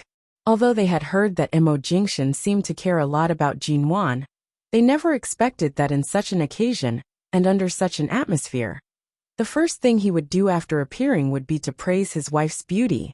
He really did not place anyone in his eyes at all. Miss Han felt even more embarrassed by the sight. Back then, in order to speak to Mo Jingshan, she even wanted to jump off a building. But this man was so cold that he did not even look at her. He did not even send a secretary to comfort her. Even when the news of her wanting to jump off a building was published on social news, and the reporters went to interview him, he still did not respond. It was as though any woman who pursued him and liked him did not exist in his eyes, and he did not need to waste a single second on them. But towards this Jinwan, he actually, although Jinwan didn't suffer any loss just now, she was still a little nervous in front of so many people. Now that Mo Jingshan was by her side, she seemed to be relaxed. Standing by his side, she didn't speak but just smiled. No matter where you go, there are people who want to bully you. Is it because you're too weak? Or does everyone think that Mrs. Mo can be ridden on by anyone? Mo Jingshan's gaze was cold, and his tone was cold. However, it revealed a sense of protection that belonged solely to Jin Wan. The surrounding people did not dare to breathe loudly because of his words. Jin Wan smiled. She was about to say that she was not bullied when the man reached out and pulled her into his embrace. He held her waist, allowing her to lean into his embrace. He then touched her shoulder and lowered his eyes to look at her. Not cold. Jin Wan shook her head. There's air conditioning in the banquet hall. It's not cold. By the side, Miss Lin and Miss Han watched with reddened eyes. Earlier, this Jin Wan was arrogant, as though she was not afraid of anyone. However, with Mo Jingshan's arrival, in the blink of an eye, she seemed to have softened into a harmless little rabbit. She was completely protected in the man's embrace. Her earlier domineering appearance was nowhere to be seen. CEO Mo, don't be fooled by her. Earlier she was very arrogant. Did she always pretend to be so weak and pitiful when she was with you? She was clearly the one who bumped into me here. She refused to apologize and even. Miss Han's eyes were red from anger as she spoke. Mo Jingshan patted Jin Wan's head and turned to look at Miss Han. He said with a smile that did not seem like a smile. Earlier on, were you the one who asked her to take off her clothes in public? Miss Han originally wanted to use this opportunity to smear Jin Wan's name. However, the moment she met Mo Jingshan's gaze, her heart was instantly filled with fear. She resisted the fear and straightened her neck to say, my gown was dirted by her. Initially, I only wanted to exchange gowns with her. She was the one who refused, and even turned around to bite me. She even brought up the past between you and me to mock me. Miss Han softened her voice as she spoke. She was slightly embarrassed. However, Mo Jingshan's gaze was cold as he watched her. Me and you? What happened between us? Do we know each other? Miss Han's complexion instantly paled. The surrounding young ladies all looked at her with pity and disdain. Not only did Miss Han's expression turn ugly, but everyone present also stared in disbelief at Mo Jingshan, who was protecting Jin Wan in his embrace. Mo Jingshan's words clearly sounded calm and unemotional, but it was as though a sharp knife had silently drilled out, stabbing Miss Han until she was covered in blood. Miss Han bit her lips hard. She did not expect that back then, when she was willing to risk her life for him and jumped off a building, shocking the entire city. Mo Jingshan, as the person involved, did not even remember her name. CEO Moi. Miss Han felt wronged. She still wanted to fight for herself.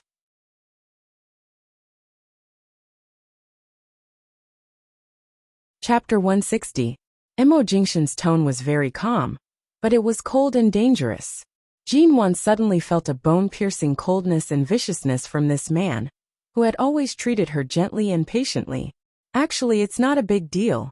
They can't pressure me, Jin Wan whispered in his arms. However, Mo Jingshan only caressed her hair, speaking warmly, be good. Some people must be taught a lesson. Your temper is good, but it doesn't mean I'll tolerate it. The expression on Miss Han's face was about to shatter, and the people around her were sighing in their hearts. Jin Wan had a good temper? When had Jin Wan's temper ever been good? Was it because Jin Wan's acting skills were too good? Or was it because beauty was in the eye of the beholder? Jin Wan was also speechless for a moment. She gently pinched his sleeves and softly said, tonight's banquet, my goal is to leave a good impression in the eyes of the City Hall's Homeland Security Department. You just have to help me regain my face. Don't let this kind of thing bother you. Mo Jingshan placed another comforting kiss on her hair. All right, I know. His attitude couldn't be considered very gentle, but it made the eyes of all the rich young ladies, including Miss Han, almost turn red. The man who was usually so cold and indifferent actually gave all his love to Jin Wan alone. Why? COMO. I think today's matter, we should just muddle through. Miss Han's father braced himself and said, this matter? My daughter is indeed in the wrong. Her beloved gown was dirted, so she couldn't control her emotions and offended Mrs. Mo. This is really. Miss Han's father still wanted to speak, but was stopped by Imo Jingshan's gaze. The thing I hate the most is seeing my woman being bullied in public. Everyone here, who else wishes to see her undress? Miss Han and Miss Lin couldn't help but shiver. Sheng Yihan didn't feel anything because of the scene just now. Seeing Jin Wan in Imo Jingshan's arms, he glanced at Imo Jingshan and smiled with interest. Seeing that Miss Han was frightened to the point of trembling, Imo Jingshan's dark eyes swept past her. Since you're the first to find trouble, don't you want someone to test your figure in front of everyone? Then you start. You take it off first. Miss Han's expression was stiff. Her fingers gripped the hem of her dress tightly. As she faced Imo Jingshan, she felt her heart tremble. At the same time, she blushed because Imo Jingshan had forced her to take off her clothes. Seeing that Miss Han was still blushing at such a time, Jin Wan felt upset. She raised her eyes to glance at Imo Jingshan. The man lowered his head to look at the woman in his arms, who appeared to be jealous. He then glanced at the time, and knew that she did not have the patience to continue dealing with these people. He then turned to look at them. Those who were making a ruckus just now, who wants to see them take off their clothes? This Imo doesn't mind asking this hotel to open up a hall for you to watch. There were many people present, but the room was silent. No one dared to make a sound. Everyone could tell that Imo Jingshan's so-called opening up the hall was actually to send these troublemakers to a certain place. In any case, it would not be a good place, and they would definitely not have a good ending. You don't want to take it off. Imo Jingshan coldly glanced at Miss Han, suddenly smiling coldly. Then why don't we follow Mr. Sheng's earlier suggestion and dig out a pair of eyes to take a look? Miss Han's face instantly turned pale. Her eyes were filled with fear. Imo Jingshan's gaze coldly swept across the crowd. At this moment the bodyguards rushed in. Even Feng Ling, who previously did not move because she thought Jin Wan could handle everything, also walked in. Imo Jingshan's tone was low and slow, but it carried a bone-chilling coldness. Take them away. Take off your clothes, and throw them in front of the hotel as a public display. No. Miss Han instantly screamed. I don't want to take off my clothes. I don't want to. In the end, the bodyguards had already stepped forward to hold her down. Miss Han screamed and struggled madly. I don't want. COMO, you can't do this to me. My clothes were dirted by Jin Wan. I was only joking with her. I didn't really want to do anything to her. Imo Jingshan's thin lips curved up without any warmth. He glanced at her as though she was the real joke. So, are you going to take it off yourself, or do you want my people to help you? I'll take it off. I'll take it off. Miss Han struggled to free her hands. She cried as she raised her hands and tugged the shoulders of her gown down. Although it was only a little, she still felt extremely embarrassed. She looked at Imo Jingshan with a sullen face, begging him to let her off. Imo Jingshan's cold gaze did not even look at her. He turned to look at Miss Lin, who was stunned by the sight. Do you want my people to help you? Or do you want to do it yourself? Miss Lin did not expect that she would not be able to escape. She stood awkwardly on the spot. When she saw the bodyguards approaching, she was frightened into a low cry. She hugged her shoulders and squatted on the ground crying. She refused to take off her gown no matter what. Miss Han's father could not stand it any longer. He could only turn to Jin Wan and say softly, Mrs. Imo, today's matter is our fault. But this matter, there are many people from the political world present. If this matter blows up, it won't be beneficial to anyone. His intention was for Jin Wan to plead for leniency. He was clear that if Jin Wan did not speak up right now, Imo Jingshan would settle the score with everyone present. Jin Wan thought about it. Although she did not have good intentions, she did not wish for Imo Jingshan to make a big fuss over her. She did not wish for her matters to implicate him. Furthermore, this was a matter between women. Jin Wan was about to raise her head from his embrace when she abruptly heard Imo Jingshan's voice above her head, using the people from the political world to warn her. Do you think this Imo is just a decoration here? Miss Han's father instantly felt awkward. Indeed, no one present dared to refute Imo Jingshan at this moment. Even the people from the political world had to give him some face. In such a situation, The people from the political world would only think of ways to quickly appease Mo Jingshan's anger. Who would dare to have any prejudice against Jin Wan, whom he was protecting in his embrace? Miss Han cried by the side while tugging at her clothes. Her movements were very slow. Mo Jingshan's gaze did not look in that direction. His hand caressed Jin Wan's head as he softly asked, "Have you calmed down?" Jin Wan nodded. Although it was indeed very satisfying, she still tugged on his sleeve to softly say, "Just let them apologize. In the future, I still need to work in the business world. I can't leave too much of a shadow in the hearts of so many people. Otherwise, in the future, when these people see me, they will have to take a detour." The banquet hall was so quiet that even a pin drop could be heard. The only sound that could be heard was the rustling of Miss Han's clothes.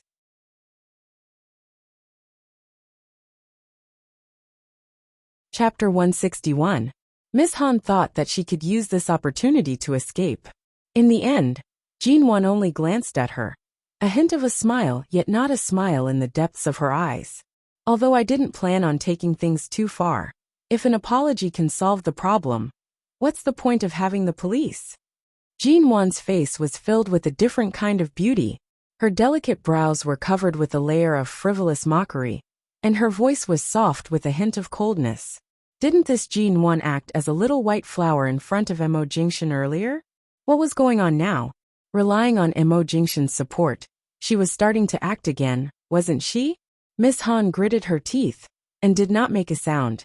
Under her father's gaze, she had no choice but to maintain her apologetic attitude.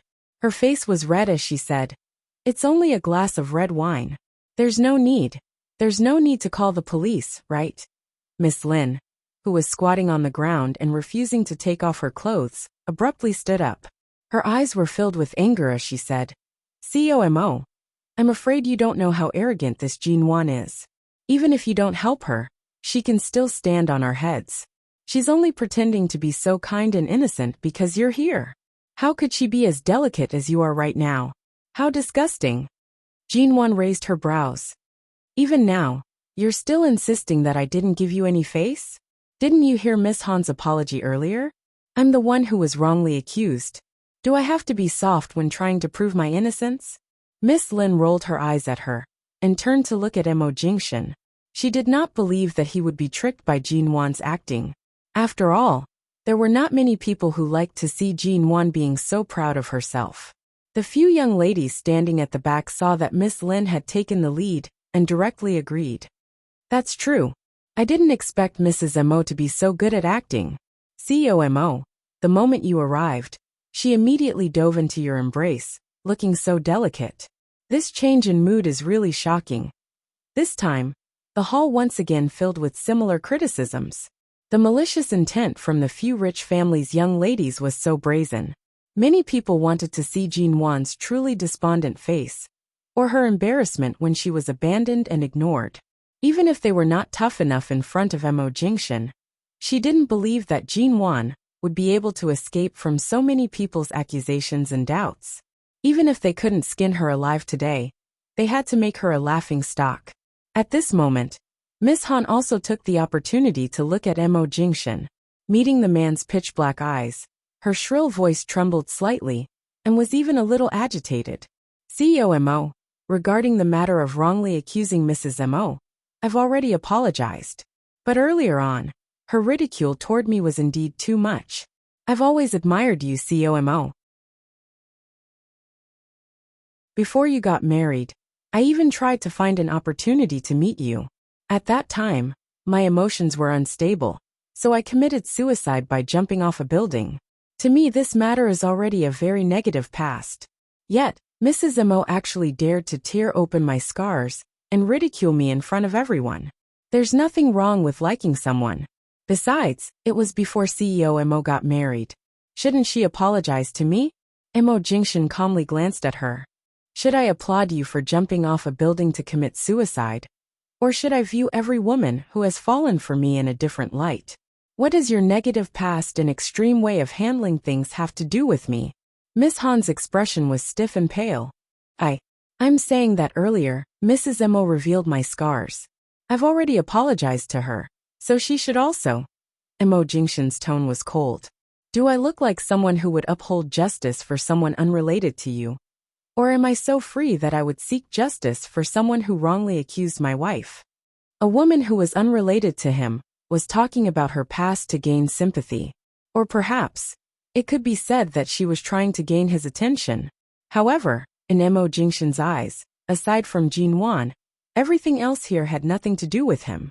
Miss Han bit her lip, her hand holding onto the clothes she had just taken off. Facing the man she had liked for a long time, she lowered her head in grievance. She choked out.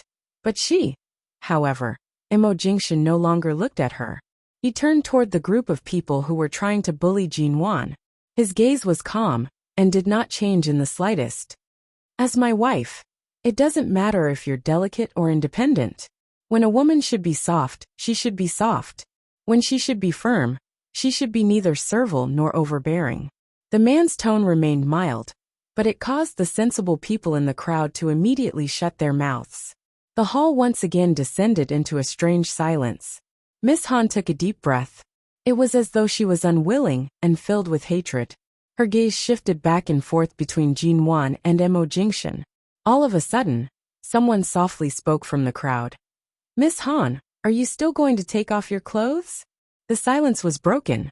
The last bit of rationality and self-esteem that Miss Han had maintained on her face was instantly shattered. That person's words seemed to have activated some sort of mechanism.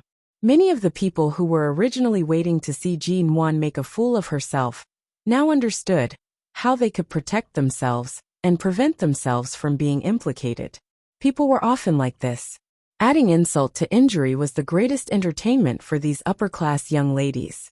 No one cared about their moral bottom line. There had to be someone who could block this storm and protect everyone. At the same time, they had to appease the woman in Mo Jingshan's embrace. Perhaps, they would be able to avoid a lot of trouble.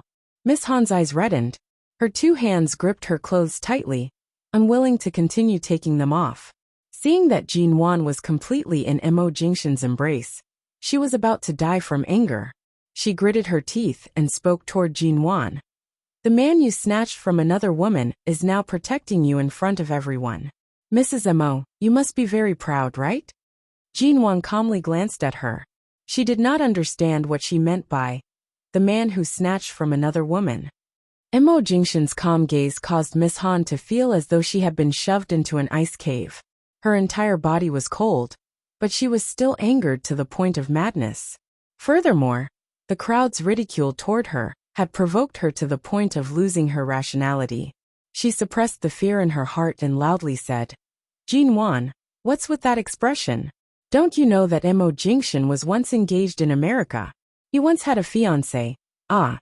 Miss Han had yet to finish her words when Feng Ling, who was standing in the middle of the bodyguards, abruptly kicked the back of her knee.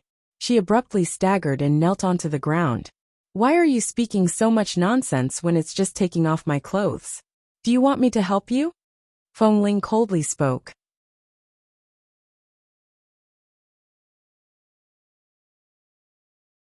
Chapter 162. Mo Jingshan's gaze was cold. Seeing Miss Han's frightened and unwilling gaze, he brought Jin Wan, who had not spoken for a long time, into his embrace. Jin Wan was silent for a moment before calmly saying, Miss Han, you don't need to provoke me with such irrelevant words. Regardless of whether it's an ex-girlfriend or a so-called fiancé, in the face of our country's marriage laws, they are all equivalent to nothing. Do you know what a legal marriage is? Do you know what a wife is? Do I even need to tell you who this man belongs to? Mo Jingshan lowered his eyes to look at her face. He watched as her red lips moved to and fro as she spat out these words. His eyes were filled with warmth, and there was even a faint smile on his face that could be seen by the others. Miss Han glared at her, unwilling to give up. Other people's engagement can be cancelled. So what if you're married? Aren't you still able to divorce? After Jin Wan was reborn, she was especially sensitive to the word divorce. She turned back and narrowed her eyes, coldly saying word by word, I've already seen your sincerity in kneeling down to apologize. If you want to protect yourself, don't speak so much nonsense. No matter how much you say, isn't the result the same? You can't leave a single piece of clothing behind. From the start, Jinwan had never intended to let her take off her clothes, since she wanted to make things so bad. Then she was the one who asked for it. Feng Ling received Jinwan's words and stepped forward to kick Miss Han, who was trying to stand up. Miss Han knelt on the ground in pain. She wanted to say something, but was abruptly cut off by the man's cold voice. Mo Jingshan's gaze was cold. His low and deep voice was cold and indifferent. I'll give you 1 more minute. Miss Han's entire body trembled. She glanced at her father pleadingly. Miss Han's father wanted to speak, but was blocked by several bodyguards dressed in black. He could not step forward. Miss Han dilly-dallied like this for more than a minute. She only managed to undo the zipper on her gown. Her hands were still tightly wrapped around her body. Mo Jingshan did not plan on wasting any more time here. His gaze landed on Feng Ling. Feng Ling immediately nodded in understanding. Rip! With a loud sound, Miss Han's clothes were instantly torn apart. As Miss Han screamed, Jinwan furrowed her brows but did not speak. Mo Jingshan had already led her away from the crowd. He did not even glance in that direction. When Mo Jingshan brought her out of the crowd, Jinwan's mind was no longer on the screams behind her. Mo Jingshan held her hand and left. He did not say another word, but her hand was held tightly by him. It had never been so tight before. It hurt a little. She raised her eyes to look at him, softly saying, Jingshan. Mo Jingshan paused, loosening his grip on her hand. However, he still held onto her hand, saying, Let's go home. Jinwan nodded. Oh. When he thought of checking to see if Miss Han had really been stripped clean, it was too late to turn back. She had already been taken out of the hotel where the banquet was held. Sheng Yihan was in the crowd. His eyes focused on the back of the woman who had disappeared in front of the door. His expression was calm, but there was a hint of a seductive smile at the corner of his mouth. By the time they returned to the Yew Garden, it was already very late. Auntie Chen had already fallen asleep. Mo Jingshan opened the bedroom windows. The cool night breeze blew in. The man's short black hair was blown into a rare mess, but it did not lose his elegance. Jinwan came out of the shower. Although he did not turn back to look at her, he still closed the windows the moment she stepped out of the bathroom to prevent her from catching a cold. I didn't eat much tonight. You didn't eat either, did you? Jinwan asked. The man's warm and deep gaze turned over. He calmly watched her for several seconds, his gaze carrying a penetrating scrutiny. After a moment, under her clear eyes, he calmly spat out a few words. Don't you have anything to ask me? Jinwan really did have something to ask, but when the words reached her lips, she hesitated. The so-called past that Shuyan once mentioned was most likely related to Mo Jingshan's engagement.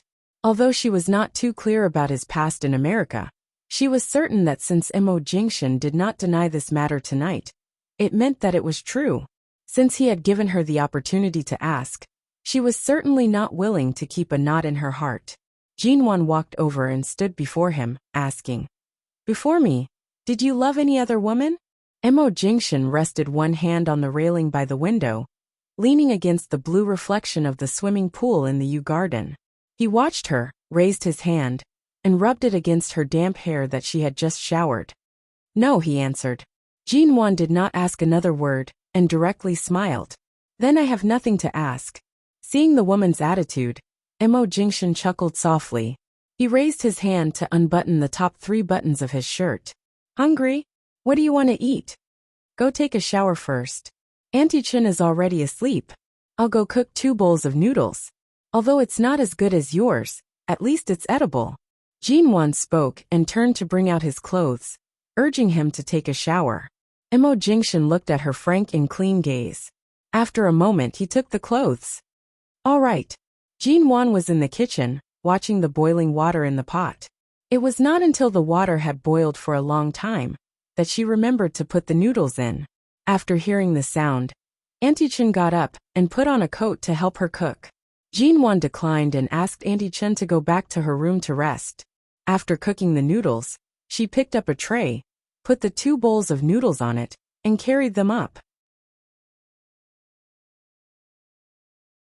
She had just returned to the room to put down the tray in her hands, when she turned back to see the bathroom door open. The man casually wrapped a white bath towel around his waist. His skin was healthy and slightly whiter than the standard healthy man's. But he did not look feminine at all. His body was so standard that it could be described as perfect.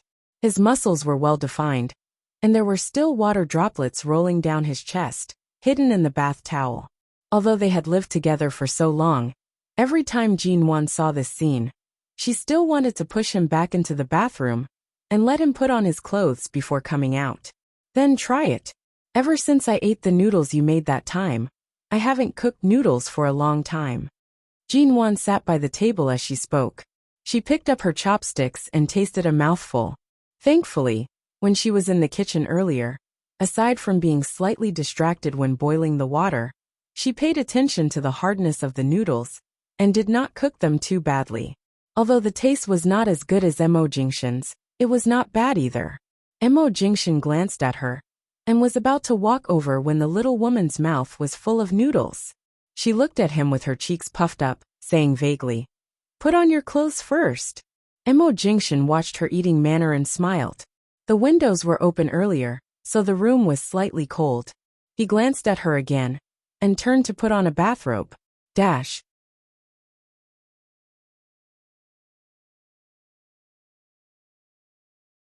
Chapter 163. Let me try. Mo Jingshan walked over. Jin-won pushed the other bowl toward him, indicating for him to have a taste. However, the man pressed her outstretched hand down, lowering his head to kiss her lips that were still stained with broth. Jin-won, after sweeping away the taste of the broth in her mouth, he finally released her, mildly commenting, "It's not bad. The broth is delicious and very flavorful." Jin-won. This man was simply too much. He even wanted to take advantage of her while eating noodles. At night, Jin-won lifted the blanket to get off the bed. The moment she lifted the blanket, it was covered again. Jin-won frantically said, "I'm tired to death." She did not put any medicine in the noodles, yet she was bullied by Mo Jingshan for an entire night. Even now, her face was still red from the intense entanglement. She blushed and wanted to get up to drink some water. In the end, Mo Jingshan easily pulled her back. Jin-won's entire body was sore and weak. She curled up under his body and did not move. "Are you really tired?" He kissed the corner of her lips. I still have things to do in the studio tomorrow. You have to at least let me get out of bed," Jin-won said with resentment and anger. The man rubbed her head and carried her to take a shower. When he returned, he tucked her under the blanket and went to the study. Jin-won did not ask why he went to the study so late at night. She was really too tired. She flipped over, hugged the blanket and fell asleep. When it was almost dawn, she suddenly woke up with a start. She reached to the side and felt the coldness of the bed. Mo Jingshan still had not returned to bed. She turned to look in the direction of the study. The light in the study was still on. 2 days later, it was said to be Nan Heng's birthday. Coincidentally, Nan Heng had just returned from America. Mo Jingshan had called to inform Jin-won that he would bring her to Z Jingchen Club that night. Because the studio needed to receive many representatives from large real estate companies, Jin-won was busy until late. She knew the location of Z Jingchen Club and did not ask Mo Jingshan to pick her up. Instead, she had Feng Ling accompany her. After she was done with her work, they would head over together. Amethyst Town Clubhouse was the largest gathering place for the upper class in High City. Only people with platinum and diamond cards could enter. Because of this, even though the nightlife and entertainment programs were plentiful, there were very few illegal people who could sneak in. Every high-class private room was guarded by a waiter and security guards. Why didn't Jin-won come along? Chin Sighting sat on the sofa in the private room and glanced at Mo Jingshan, who was sitting alone, with a funny expression. Nan Heng also turned his eyes, a hint of mockery on his handsome face. "I was just about to ask, you're just short of hanging Jin-won on your waist and bringing her with you every day. You actually didn't let anyone follow you today?" Mo Jingshan calmly replied, "She's busy." Chin Sighting mocked, "Your woman is busier than you? Is there a problem?" Mo Jingshan coldly glanced at him. A frivolous smile appeared on Chin Sighting's face. He stretched out his long legs and casually leaned back on the sofa. He sneered. So it's your woman who isn't willing to be a good wife at home and wants to grow wings and fly out? Why didn't you stop her? Aren't you afraid that if she really achieves something, there will be more and more men behind her in the future? Good wife. Nan Hung was confused. When did she become associated with these three words? Speaking of this, Qin Sighting glanced at Nan Hung with some smugness. You're the one who didn't have the fortune to taste it. Not long ago, Jin Wan personally went to my house to make the fruit and vegetable salad, and the 3 kinds of cold vegetables. The taste was really not bad. If it wasn't for the fact that there was a person who always shielded her, I would have been able to taste even more of her cooking. That big miss now knows how to cook. It doesn't seem too strange to use these 3 words on her. Nan Hung chuckled lightly, lazily asking, Are you serious? Mo Jingshan glanced at the time. When he spoke again, his tone was cold and sharp. He played down his words. What nonsense are you talking about? Did you arrange to meet here, just to hear the 2 of you care about my woman? Nan Hung. Qin Sighting smiled mysteriously. You'll get used to it. Nan Heng's smoking addiction was great. Not long after, the private room was filled with smoke. Mo Jingshan had also drunk quite a bit earlier, but he was not drunk. He glanced at the time, stood up, and went to the restroom. Several minutes later, several young ladies in Zijingcheng Club were attracted by the man who had just walked out of the restroom. The drunken ladies egged each other on as they followed him. They secretly made bets to see who would be able to sleep with such a rare quality tonight. Mo Jingshan sensed that there were people following him. Seeing that they were several drunk ladies, he did not pay them any attention. When he entered the private room, he saw that quite a bit of wine had been brought in on the coffee table. There were red, blue, yellow, and all sorts of colors. He closed the door and was about to walk over when all of a sudden, the door behind him was slammed open. The sound of the door was too loud. Mo Jingshan's clear gaze turned back. Even Nan Hung and Qin Sighting in the private room raised their brows, looking at the drunken ladies by the door. Seeing this situation, Qin Sighting instantly understood. He chuckled softly and whistled. Yo, you're being pestered again. If Jin Wan were to see this, I wonder if she would be jealous.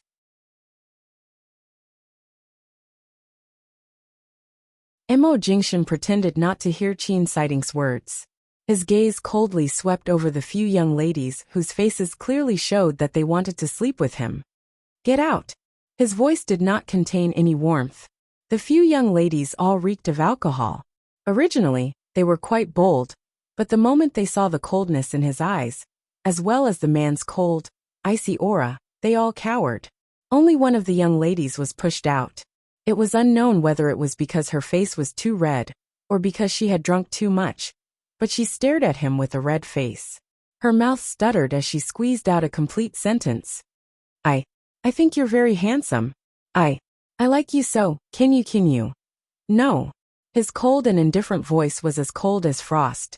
It was cold, straightforward, and decisive. The few young ladies immediately stared at him, with defeated expressions. They had thought that they would be able to have an extremely romantic encounter. But who would have thought that it was actually an iceberg? By the side, the security guards had already heard the commotion, and were about to chase them away. The few young ladies originally wanted to say something more, but they were directly slammed out by the door in front of them with a pong. Outside the door, there was a moment of silence. Then, there was the sound of the security guards chasing them away. However, there was a sudden burst of laughter from inside the door. As expected of CEO Mo, your luck with women is not as good as before. Nan Hung held a cigarette in his mouth, smiling with narrowed eyes. Too much nonsense. Mo Jingshan did not look at them. He picked up his phone and called Jin Wan.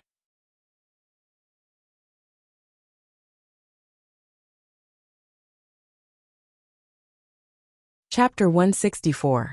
The domestic property industry would have more and more room to grow. She and BGY CEO sat in the conference room, sharing their opinions on the domestic property industry. Every word Jin Wan said hit the nail on the head, causing BGY CEO to anticipate the next collaboration with Emonwan Studio even more. Just as they were chatting excitedly, the phone on the conference table began to vibrate. Jin Wan did not look at the caller ID and casually hung up the call. She then continued to speak with a smile. In Zijingcheng Club, Mo Jingshan heard the sound of the call being hung up and glanced at the phone screen. Nan Heng glanced at the man who had yet to step out of the private room with his phone in his hand. He asked with a teasing expression, "What's with that expression? Did Jin Wan hang up on you?" Mo Jingshan did not speak. This little woman had really learned to hang up on him? Earlier on, when Qin Sighting said that he had actually allowed Jin Wan to grow a pair of wings and fly away, he finally began to consider this matter. The 20-year-old Jin Wan still had too much room to learn and grow. Thinking of the day when she truly grew up and was reborn, transforming into the so-called COG, that he would no longer be able to control, Mo Jingshan narrowed his eyes slightly. Qin Sighting sat calmly on the other side of the sofa, drinking his wine. He gently swirled the white wine in his glass, smiling. Jin Wan is truly the first person who dares to hang up on you. When she comes, I'll have to praise her properly. She's really good.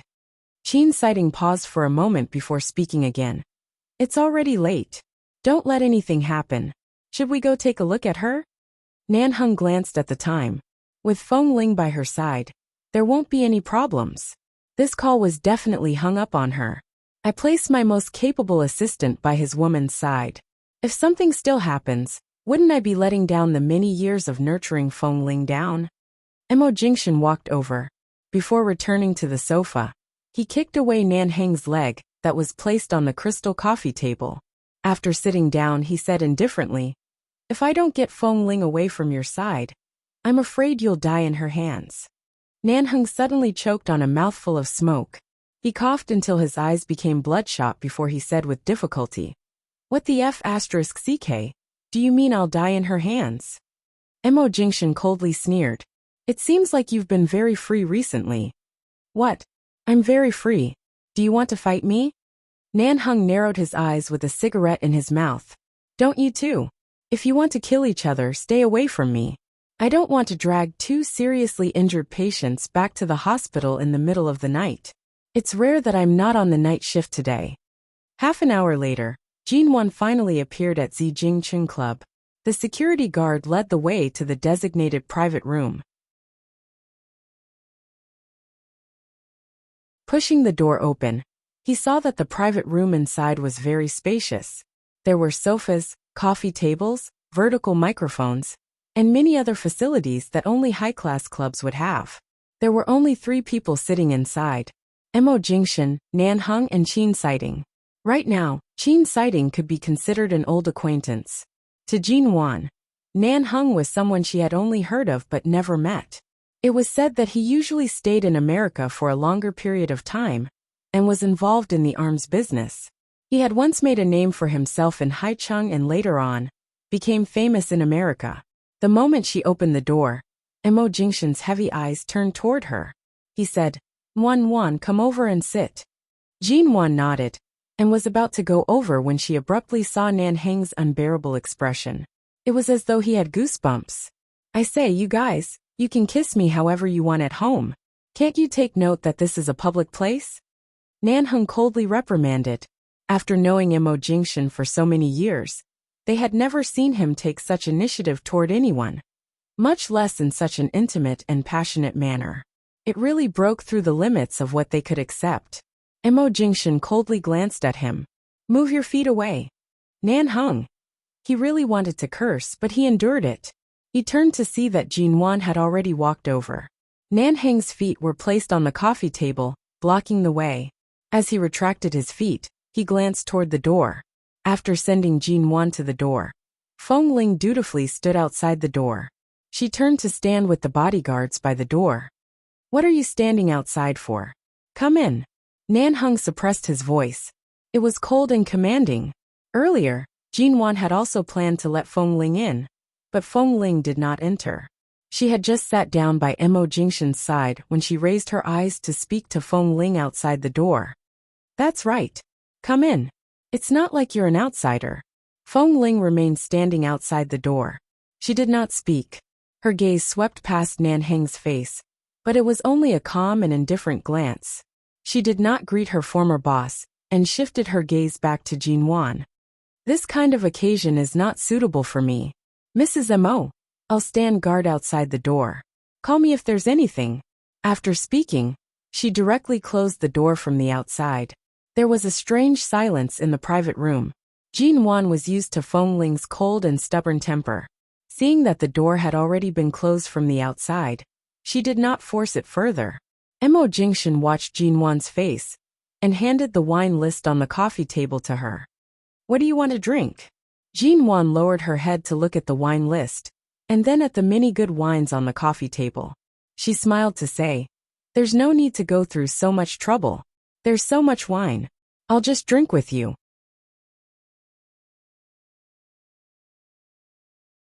In the end, Mo Jingshan took the wine list from her hand and pressed the bell to call the bar's waiter in. He ordered a cup of hot juice and a fruit platter for her. Only after the waiter took the order and left did Mo Jingshan say, I've said it before. In the future, don't even think about touching wine. I can't drink much. Not even a sip. Ever since Feng Ling closed the door, Nanheng's expression had been dark. Even now, he could hear the two of them still crazily showing off their affection. Unable to tolerate it, he glanced at Jin Wan and sneered. Earlier on, didn't this woman have the guts to hang up on you? In the blink of an eye, she's become a little sweetheart? Even a cup of juice has to be heated. How delicate is she? Qin Siding casually poured the wine. I've already seen it. You still need to get used to it. But from a medical point of view, women should drink less cold and try to drink more hot. It's good for the body. Nanheng coldly scolded, narrowing his eyes to sneer. As expected, you've been tormented badly. Your mind is so muddled that you're about to cheer for this couple. Qin Siding's smile was still casual. Do you think it's easy for your brother? I think I've most likely been abused by the two of them for so long that I've developed Stockholm Syndrome. I'm used to it. If they don't abuse me for 2 days, I won't be able to get used to it. Nanheng leaned against the sofa and changed the topic, coldly saying, You want to be abused that much? All right, I'll grant you your wish. Qin Siding raised his eyes to look at him. Grant what?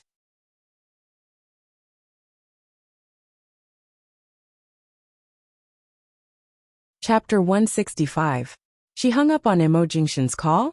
Jin Wan picked up her phone and saw that there was indeed a missed call from him. She whispered to the man sitting by her side. Earlier on, I was talking to someone from BGY Group and didn't notice that it was you who called me. I directly hung up and rushed over afterward. I didn't look at my phone at all. Mo Jingshan glanced at her, asking softly, Did you succeed? Jin Wan nodded at him happily. She raised her hand and gestured 2 with one hand and 8 with the other. She winked at him. After selling this amount and tossing aside the cost, the money we earned should be enough to temporarily hand in a satisfactory answer to your father, right? Mo Jingshan's gaze was deep as he pressed her hand down. Even if you can't hand in this answer, he can't touch you. There's no need to work so hard. Hearing this, Qin Siding smiled. What? Hasn't Director Mo already returned to America? He still hasn't let Jin Wan off? Mo Jingshan did not look at Qin Siding. Instead, he lowered his head to look at Jin Wan. Have you eaten tonight? No, I was just about to say. Jin Wan glanced at the various types of alcohol on the coffee table. Isn't today Nanheng's birthday? I've been here for so long. Why haven't I seen any cake? She had thought that she would be able to eat a few bites of cake. Furthermore, she had rushed over after finishing her work and did not even have a bite of rice. Qin Siding raised his brows, casually saying, I just finished an operation at the hospital and drove over. Where would I have the time to buy a cake? Jin Wan faltered for a moment before turning to look at Mo Jingshan. Mo Jingshan mildly glanced at her.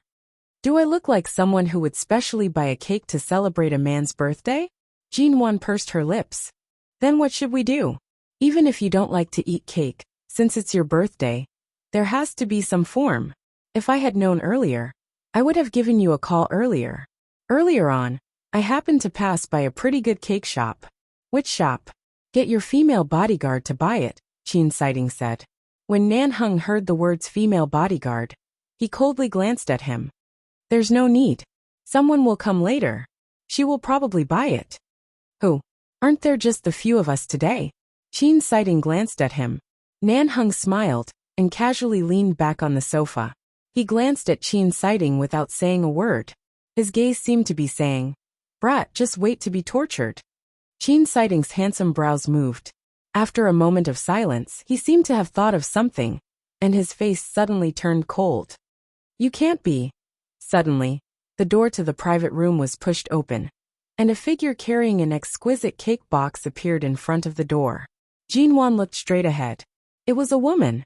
Her figure was slim and slender, her skin was fair, and her eyes were calm and gentle.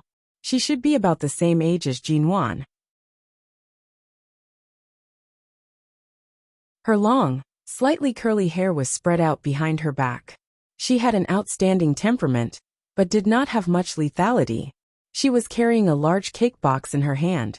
"Sorry I'm late." The young woman came in with a natural and appropriate smile. She glanced at the faces of the people on the sofa, and paused a little longer on Qin Sighting's cold face, but only for a fraction of a second. Then she looked at Nan Hung and Imo Jingshan with a smile. At the same time she smiled at Jinwan. "Hello, you're Jinwan, right?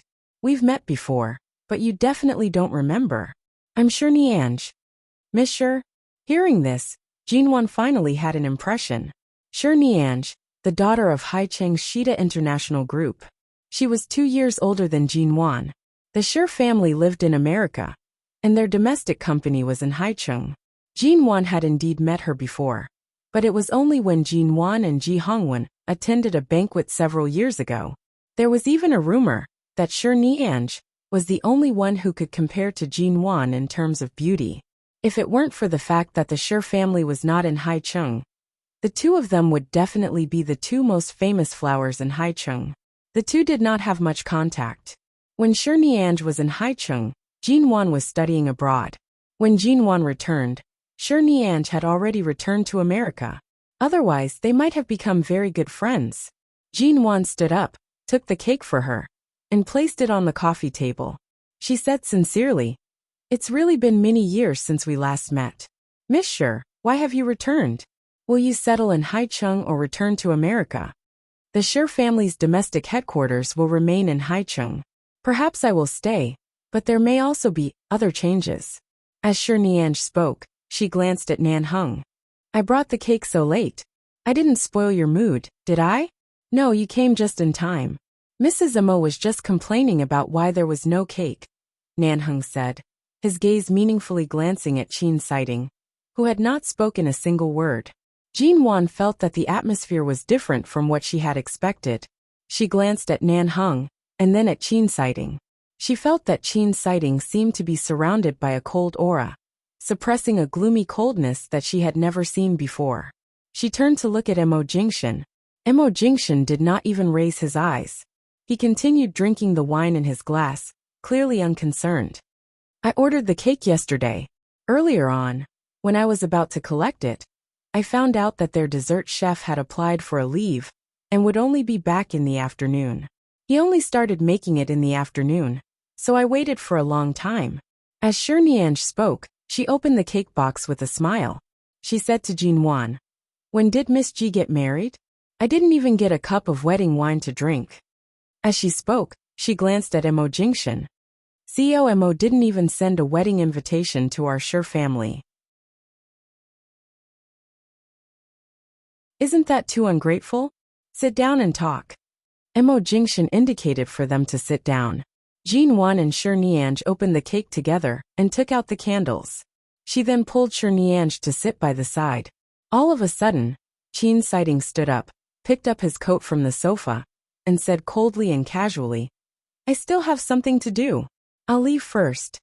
Sure Nianj paused, standing by the sofa without moving. However, Jinwan turned to look at the man with a cold expression. She also felt that the atmosphere was not right. Her gaze moved from Qin Sighting's back to Sure Nianj's slightly stiff and pale face. What was going on? Qin Sighting left very decisively. He did not even look back. When he closed the door from outside, he used a lot of force. The door was basically slammed shut by him. Peng. The waiter, who was carrying hot fruit juice and a fruit platter in, was startled by the sound of the door opening and almost dropped it. Outside the door, Feng Ling saw Qin's sighting walk out with a heavy expression and stood silently by the side. Jin Wan turned to look at Nan Heng and Mo Jingshan. What happened? Dr. Qin left just like that? You didn't stop him? That you're tuning in to the Li Mei's Wuxia Whispers YouTube channel. We're so grateful for your support, and don't forget to subscribe to join us on this incredible journey through captivating stories. Your generosity through donations truly makes a world of difference, as it's the primary source of revenue that allows me to expand and enhance this channel for you. Thank you from the bottom of my heart for being a part of this adventure.